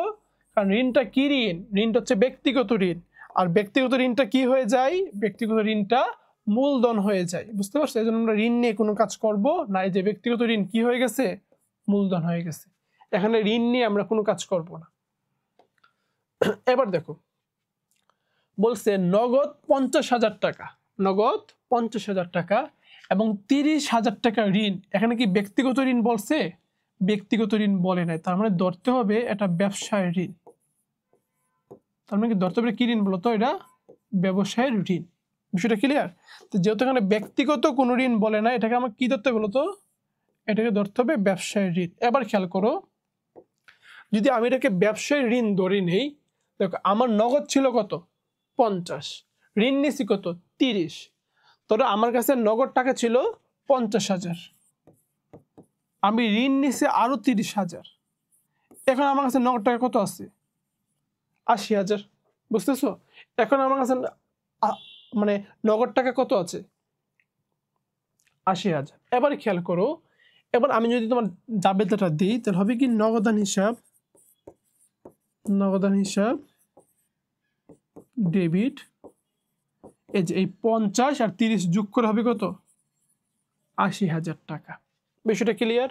আচ্ছা, আর হচ্ছে আমার এখানে ঋণ। দেখো যেহেতু এটা তোমার ব্যবসায় ঋণ, তাহলে ব্যবসায় ঋণ হইলে ওটা কিন্তু ঋণ হিসেবে লিখতে হবে, মূলধন হিসেবে লেখা যাবে না। ব্যক্তিগত ঋণ হলে ওটাকে আমরা মূলধন হিসেবে লিখবো, আর ব্যবসা ঋণ হলে কি ঋণ হিসেবে লিখবো। ঋণ হিসাব ক্রেডিট, ঋণ হিসাব ক্রেডিট। এই যে ঋণকে দায়, দায় বাড়লে কি হয়? ক্রেডিট হয়। ঋণ কত? 30,000 টাকা। আচ্ছা, আর হচ্ছে মূলধন। দেখো এই যে ঋণটা, এটা তো মূলধন না, এটা তো ঋণ, ঠিক না? যেহেতু তোমার শুধু ঋণ বলছে, এটা কি আমার ঋণ। ব্যক্তিগত ঋণ বললে মূলধন হইতো। আর এই যে নগদ টাকাটা আছে এইটা, এটা কিন্তু আমার কি? মূলধন। বিষয়টা বুঝো? মালিক ব্যক্তিগতভাবে একটা ব্যবসাকে যা কিছু দিবে সবকিছু কি? মূলধন। তো এই লেনদেনে যে মালিক, সে ব্যক্তিগতভাবে ব্যবসাকে 50,000 টাকা দিচ্ছে, এটা হচ্ছে কি? ব্যবসার জন্য একটা মূলধন।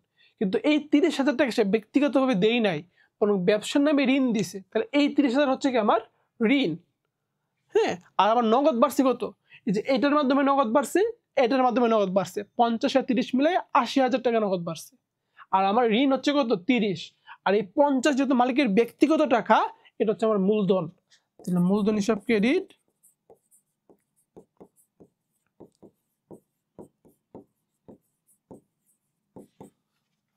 আমার 50,000 টাকা। তো আশা করি তোমাদের এই এখানে আর কোনো ধরনের কনফিউশন নাই। এবার খেয়াল করো, বলছে নগদ 50,000 টাকা এবং 20,000 টাকা মূল্যের আসবাবপত্র ব্যবসায়ীকে মূলধন স্বরূপ আনয়ন করা হলো। তা আমি যদি নগদ টাকা ব্যবসাতে আনি তাহলে আমার নগদ বাড়বে, নগদান হিসাব ডেবিট। কত বলো তো? আমার নগদ টাকা কত বাড়বে? 50,000 টাকা বাড়বে। আবার আমি যদি ব্যবসাতে আসবাবপত্র আনি, আমার তো আসবাবপত্র বাড়বে।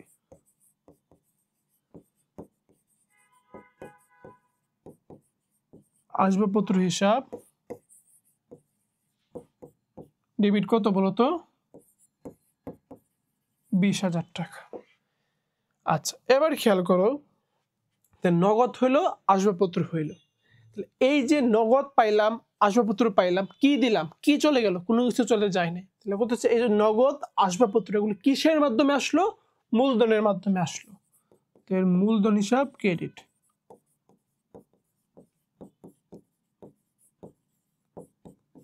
ক্রেডিট হচ্ছে আমার এখানে দেখো 50 আর 20। দেখো এই যে তোমার নগদ 50, এটাও মালিকের ব্যক্তিগত টাকা।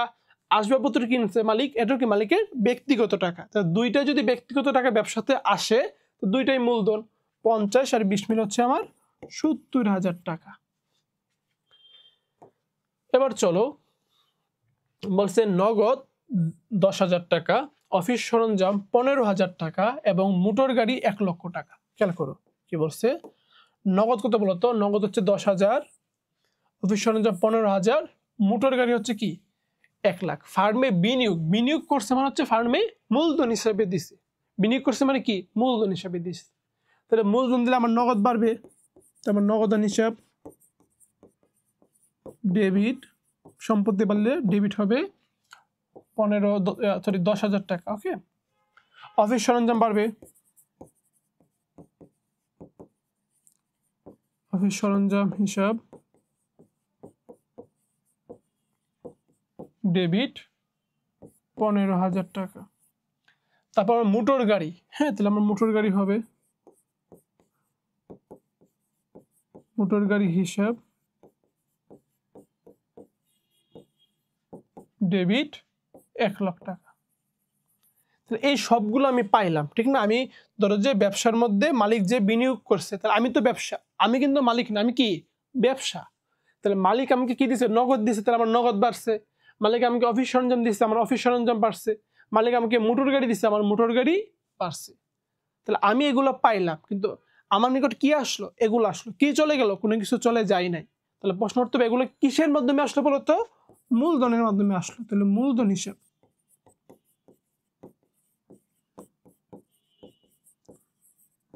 হিসাব ক্রেডিট কত বলতো? 1,15,10, তাহলে 1,25,000 টাকা। ক্লিয়ার?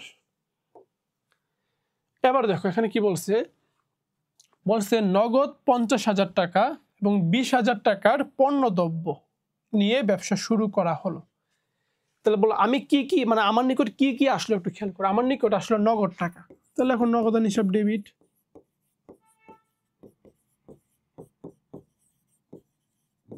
কত বলতো?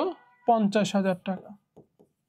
আচ্ছা, আর কি আসলো? আমার নিকট পণ্য আসলো। তাহলে পণ্য আসলে মনে রাখবা, পণ্য যদি তোমার নিকট আসে, চক বুঝে কো হিসাব ডেবিট, তাহলে কো হিসাব ডেবিট কত বলতো? আমার এখানে 20,000 টাকা। আচ্ছা, এবার খেয়াল করো তুমি, এই যে নগদ আসলো, পণ্যদ্রব্য আসলো, কি চলে গেল? কোনো কিছু চলে যায় নাই। তাহলে এগুলো যে ব্যবসার মধ্যে আসলো, কে দিছে? মালিক। তাহলে মালিক কোনো কিছু দিলে কি হবে? মূলধন। তাহলে আমার মূলধন হিসাব ক্রেডিট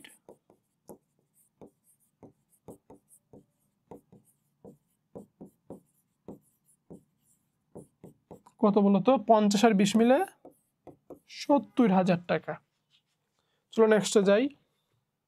দেখো আমরা আস্তে আস্তে একটু বড় লেনদেনের দিকে যাচ্ছি। ওকে, দেখো এখানে বলছে নগদ কত? 50, আসবাবপত্র কত? তোমার 20, আর পণ্যদ্রব্য কত বলতো? 5,000 টাকার পণ্যদ্রব্য। তাহলে আমরা কি কি, মানে ব্যবসা, আমি তো ব্যবসা, তাহলে ব্যবসার মধ্যে কি কি আসলো? দেখো প্রথম হচ্ছে নগদ আসলো, তো নগদান হিসাব ডেবিট কত টাকা বলতো? আমার 50,000 টাকা। আসবাবপত্র আসলো, তাহলে আসবাবপত্র হিসাব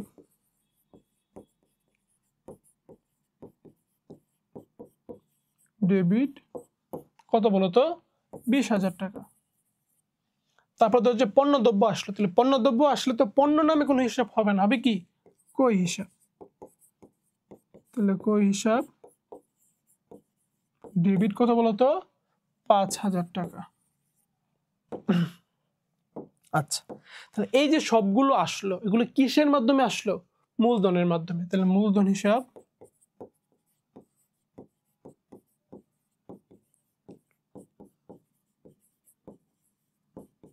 ক্রেডিট। তাহলে 50, 20, 70, 70 এর পাশে কত? 75,000 টাকা। এবার খেয়াল করো, এটা আমি নগদ পাইছি কত বলতো? আমি নগদ পেয়েছি 50,000 টাকা, আর 40,000 টাকার এটা আমার কি? ব্যক্তিগত কর্জ। কি বলতো? ব্যক্তিগত ঋণ। তো কর্জ মানে হচ্ছে ঋণ, কর্জ মানে কি? ঋণ। আচ্ছা, তাহলে আমি বলছিলাম যে ব্যক্তিগত ঋণটাকে আমরা ঋণ হিসাবে ধরবো না, কি হিসাবে ধরবো? মূলধন হিসাবে ধরবো। বিষয়টা ক্লিয়ার? ব্যক্তিগত ঋণটাকে আমরা ঋণ হিসাবে ধরবো না, কি হিসাবে ধরবো? মূলধন হিসাবে। তার মানে এটা হচ্ছে মূলধন। এটা কি?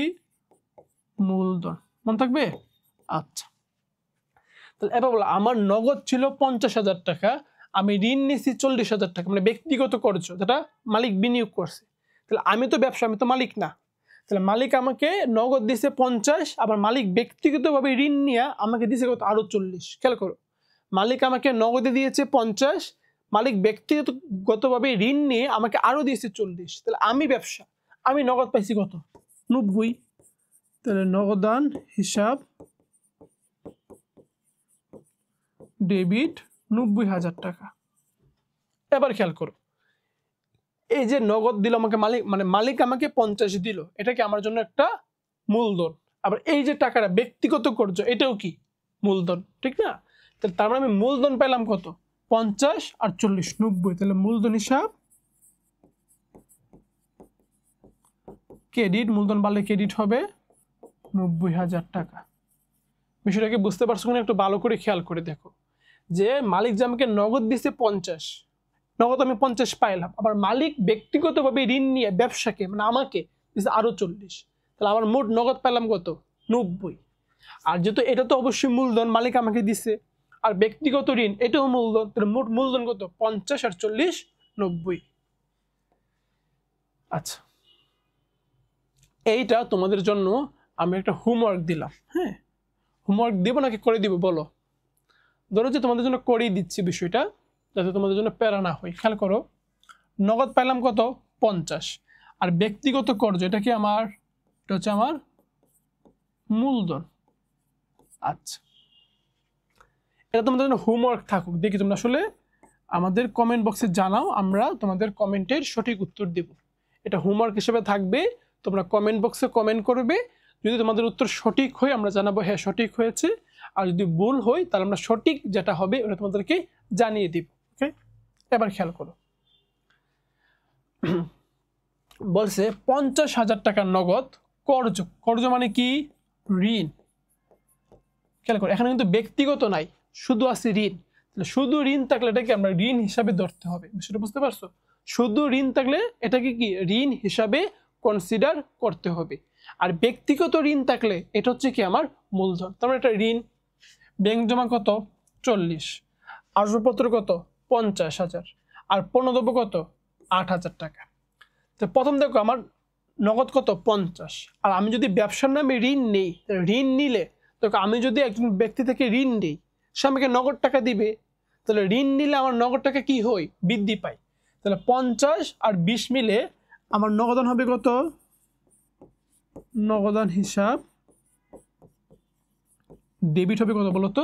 তোমার চাইলে ব্যাকেটে দেখে দিতে পারো যে 50,000 যোগ 20,000, এটা সুন্দর হবে। ওকে, ডেবিট কত বলো তো? ডেবিট হচ্ছে আমার 50 আর 20 মিলে হচ্ছে 70,000 টাকা। আচ্ছা, এবার খেয়াল করো, ব্যাংক জমা এটা আমার সম্পদ না, সম্পদ। তাহলে ব্যাংক জমা ডেবিট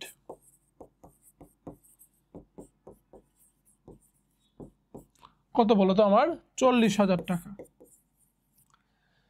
আচ্ছা, এবার বলো আসবাবপত্র কত 50,000। লেখো আসবাবপত্র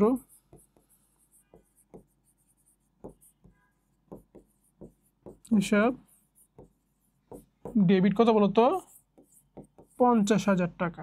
আচ্ছা, তারপর পণ্যদ্রব্য, তাহলে পণ্যদ্রব্য যদি আসে তাহলে আমরা তো পণ্যদ্রব্য লিখবো না, কি লিখবো কই হিসাব।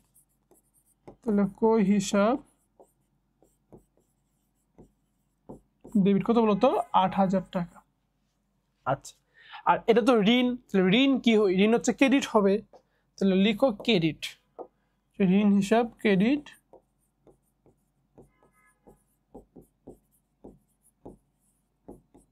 কত বলো তো? ঋণ কত আমার 20,000 টাকা।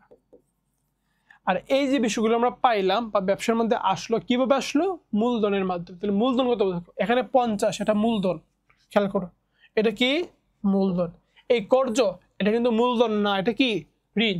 তাহলে 50, এই যে 40 এটা মূলধন, তাহলে 50 আর 40 কত 90।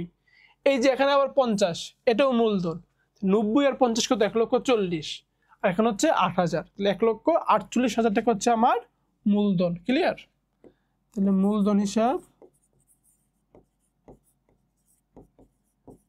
ক্রেডিট 1,48,000 টাকা।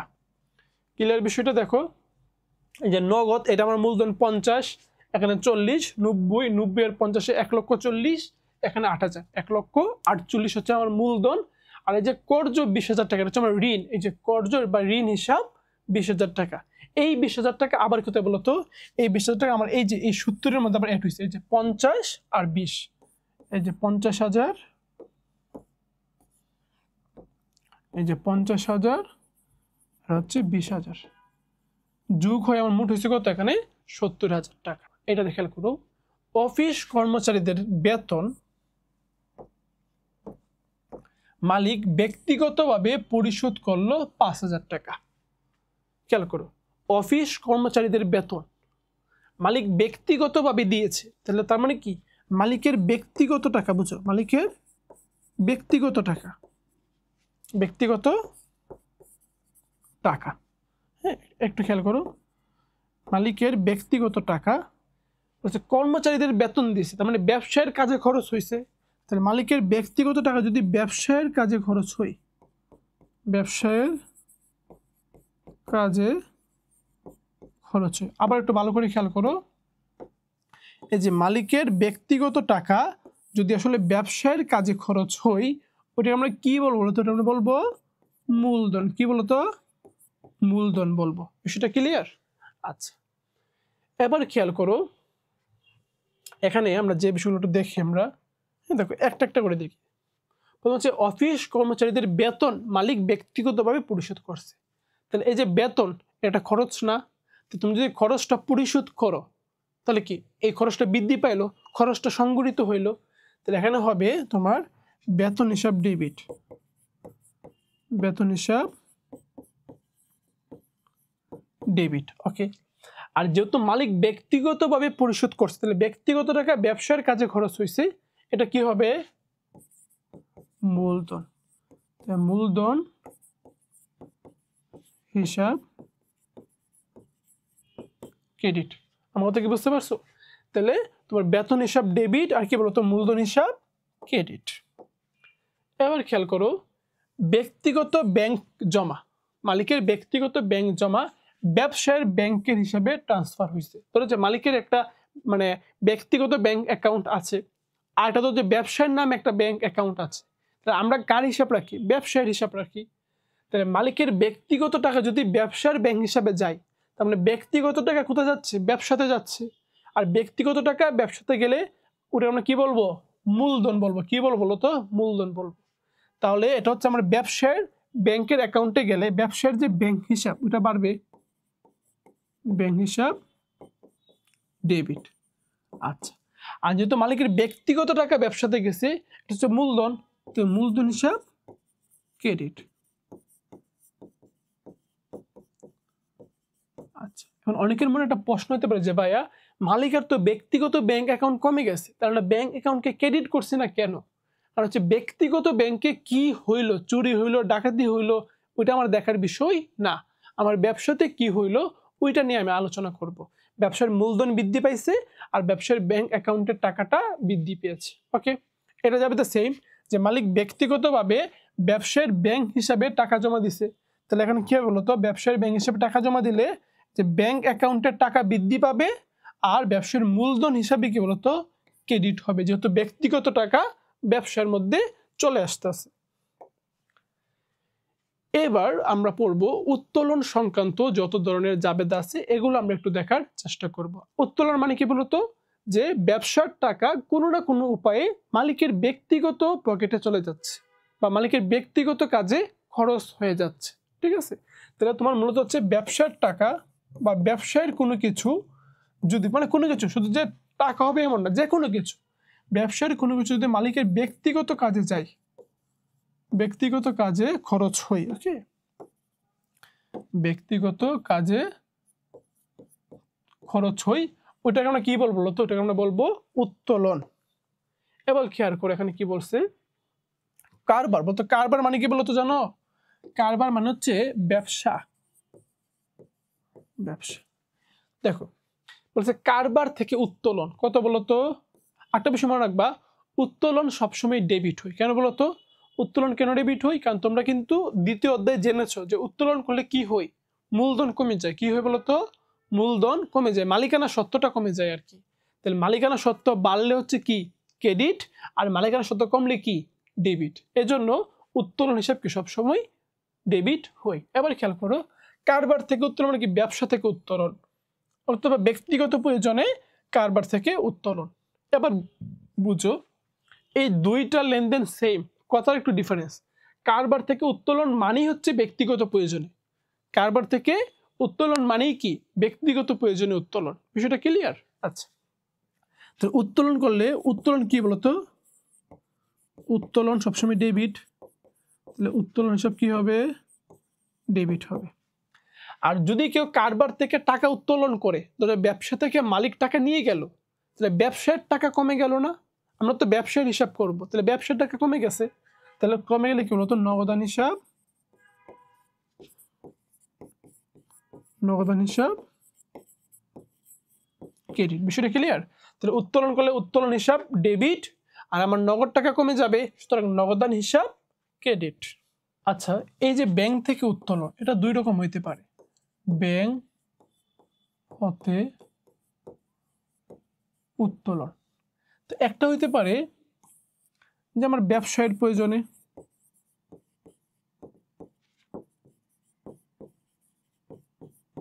ব্যবসায়ের প্রয়োজনে, আরেকটা হইতে পারে আমার ব্যক্তিগত প্রয়োজনে।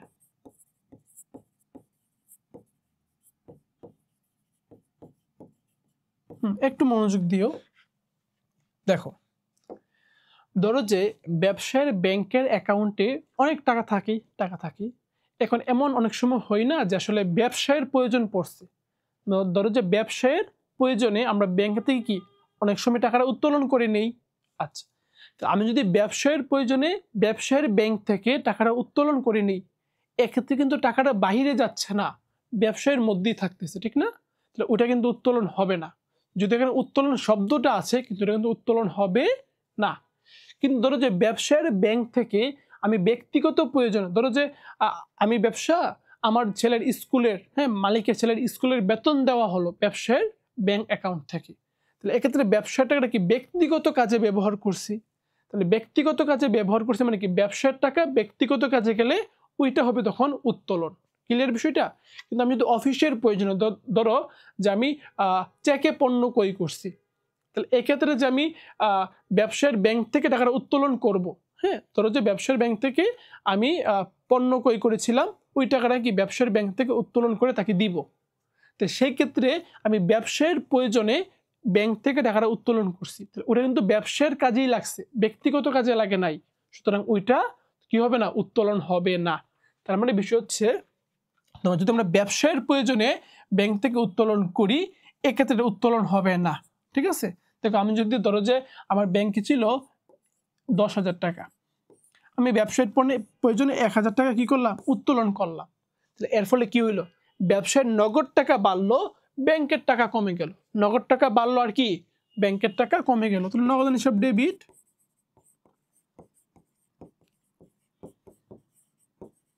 আর ব্যাংকের টাকা কমে গেছে মানে কি ব্যাংক হিসাব ক্রেডিট।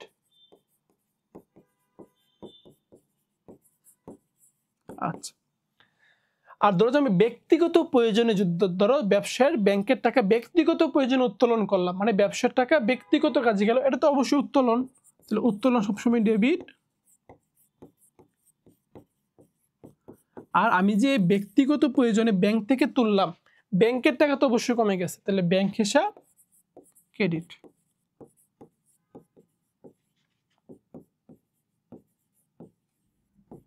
এই হচ্ছে মূলত বিষয়। তাহলে আই থিঙ্ক এখনের জাবেদাগুলো তোমরা খুব ইজিলি পারবা। যদি বলে শুধু ব্যাংক থেকে উত্তোলন, শুধু ব্যাংক থেকে উত্তোলন, তাহলে তোমাকে বুঝে নিতে হবে ওটা ব্যবসায়ের প্রয়োজনে। যদি প্রশ্ন থাকে শুধু ব্যাংক থেকে উত্তোলন, তাহলে তোমাকে বুঝে নিতে হবে উত্তোলনটা কিসের প্রয়োজনে?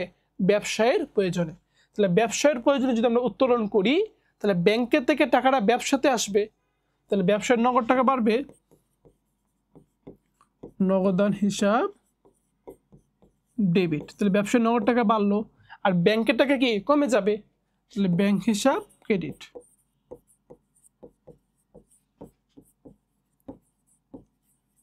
ওকে, আর যদি আমরা ব্যক্তিগত প্রয়োজনে তুলি, তার মানে কি ওই টাকাটা মানে ব্যবসার টাকা ব্যক্তিগত কাজে লাগতেছে, এটা তো অবশ্যই উত্তোলন।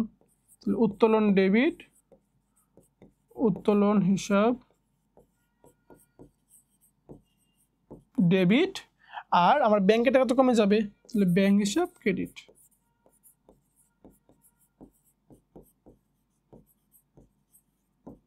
ওকে, এবার খেয়াল করো জীবন বীমা প্রিমিয়াম প্রদান অথবা আয়কর প্রদান। আচ্ছা, জীবন বীমা তো তোমরা জানো, হ্যাঁ, যে জীবনের উপর যে একটা বীমা করা হয় ওটা হচ্ছে জীবন বীমা, সংক্ষিপ্তভাবে বললাম। আমরা ফিনান্সে এটা সম্পর্কে বিস্তারিত জানবো আর কি। আর আয়কর, আয় মানে হচ্ছে তোমার আয়ের উপর যেটা ট্যাক্স দিতে হয়, ইনকাম ট্যাক্স, ওটাকে বলে আয়কর। তোমরা তো জীবনটা কার? জীবনটা মালিকের।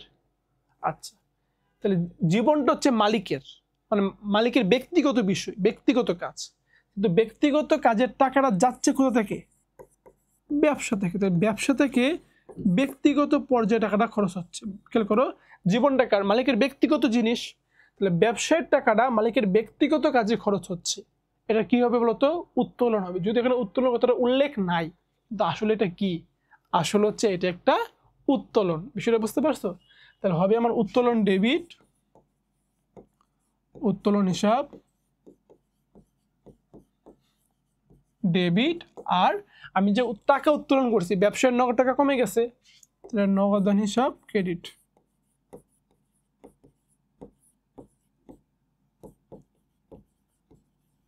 আচ্ছা, আর এটা যাবে সেম আয়কর, মানে ট্যাক্সটা দিবে কে? দেখো, আয় টাকার, ইনকাম টাকার মালিকের। তাহলে মালিকের ইনকামের উপর ট্যাক্স দিবে কে? মালিক নিজে ট্যাক্স দিবে। কিন্তু ওই টাকাটায় যে ট্যাক্স যে দিবে, টাকাটা যাচ্ছে কি বলতো? ব্যবসা থেকে না? তো ব্যবসা থেকে যদি ব্যক্তিগত প্রয়োজনে কোনো কিছু যায়, এটাও কি বলতো? উত্তোলন না? উত্তোলন। তাহলে উত্তোলন হিসাব ডেবিট। আর আমার নগদ টাকা কমে গেছে উত্তোলন করলে, তাহলে নগদান হিসাব ক্রেডিট।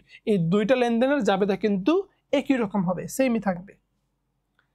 এবার খেয়াল করলো এখানে কি বলছে, এখানে একটু কথার মারপ্যাচ আছে। দেখো, মিস্টার অয়নের ব্যক্তিগত খরচ ব্যবসা থেকে পরিশোধ। দেখো সেম কাহিনী কিন্তু, যে ব্যবসার টাকাটা বলছি কি ব্যবসা থেকে পরিশোধ করছি, তাহলে ব্যবসার টাকাটা খরচ হচ্ছে কি কাজে? ব্যক্তিগত কাজে। বুঝতে পারছো বিষয়টা? ব্যবসার টাকাটা খরচ হচ্ছে কি কাজে? ব্যক্তিগত কাজে। তো ব্যবসার টাকা খরচ হয়েছে ব্যক্তিগত কাজে, তাহলে এটা কি হবে? এটা হচ্ছে আমার উত্তোলন। আবার খেয়াল করো, মালিকের বাজার খরচ। তাহলে বলো, মালিকের যে বাজার খরচ ওটা তো মালিকের ব্যক্তিগত খরচ, কিন্তু ব্যক্তিগত খরচের টাকাটা গিয়েছে কোথা থেকে বলতো? ব্যবসা থেকে। তার মানে হচ্ছে এখানে যে তোমার ব্যবসার টাকাটা আমরা খরচ করছি কোন খাতে? ব্যক্তিগত খাতে বা ব্যক্তিগত কাজে। তাহলে ব্যবসার টাকাটা যদি ব্যক্তিগত কাজে খরচ করি, এটাকে আমরা কি বলবো? উত্তোলন। তাহলে যাবে কি বলতো? উত্তোলন হিসাব ডেবিট।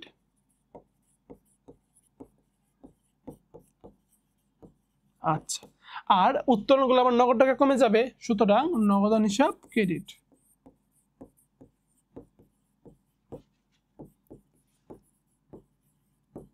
ওকে, এবার দেখো এখানে কি বলছে। বলছে মালিকের বাসস্থান ভাড়া। খেয়াল করো, মানে মালিক যে জায়গায় থাকে, হ্যাঁ, তার গড় ভাড়াটা কারবার থেকে প্রদান। তার মানে দেখো সেম বিষয়, মালিকের গড় ভাড়া এটা কি তার ব্যক্তিগত খরচ, কিন্তু ব্যক্তিগত খরচের টাকাটা যাচ্ছে কোথা থেকে? ব্যবসা থেকে। তাহলে ব্যবসা থেকে কোনো কিছু ব্যক্তিগত কাজে গেলে ওটা কি? উত্তোলন। ধরো মালিকের ছেলে মেয়ের শিক্ষা ব্যয়, ছেলে মেয়ের বেতন, স্কুলের বেতন বা পরীক্ষার ফি, এগুলো তো ব্যক্তিগত খরচ, ঠিক না? তাহলে ব্যক্তিগত খরচের টাকাটা দিয়েছি কোথা থেকে? কারবার থেকে, ব্যবসা থেকে। তাহলে ব্যক্তিগত কাজে খরচ হচ্ছে কোন টাকা? ব্যবসায়ের টাকা। তাহলে ব্যবসায়ের টাকা যদি ব্যক্তিগত কাজে যায়, এইটা চোখ বুঝে কি বলতো? আমার উত্তোলন। ঠিক আছে, তাহলে এই দুটো যাবে দাও সেম হবে, উত্তোলন হিসাব ডেবিট,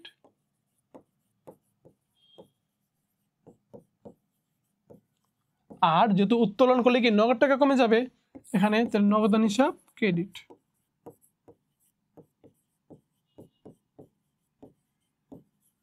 নগদান হিসাব ক্রেডিট। আবার দেখো এখানে কি বলছে, এটাকে একটু ঘুরিয়ে পিছিয়ে দিচ্ছি, খেয়াল করে বলতেছে যে কারবারের 1/3 অংশে, মানে কি?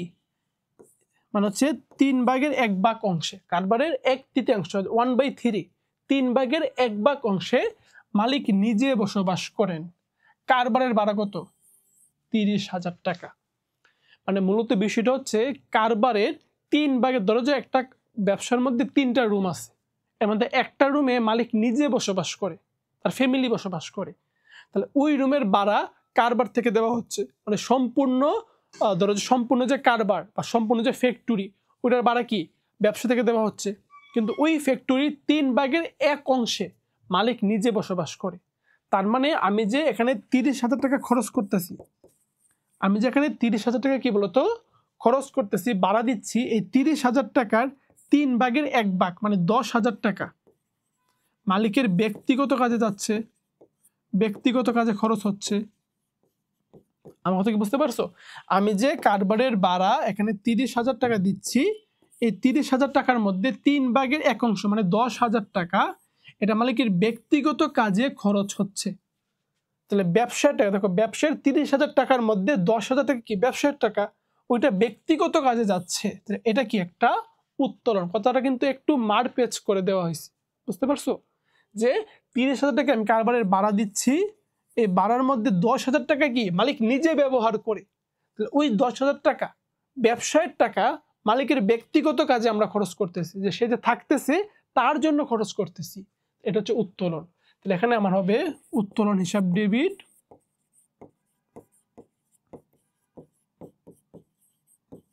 কত বলতো আমি উত্তোলন করছি কত? 30,000 না, 30,000-এর 3 ভাগের 1 ভাগ মানে 10,000 টাকা। আর আমার নগদ কমে যাবে, তাহলে নগদান হিসাব ক্রেডিট,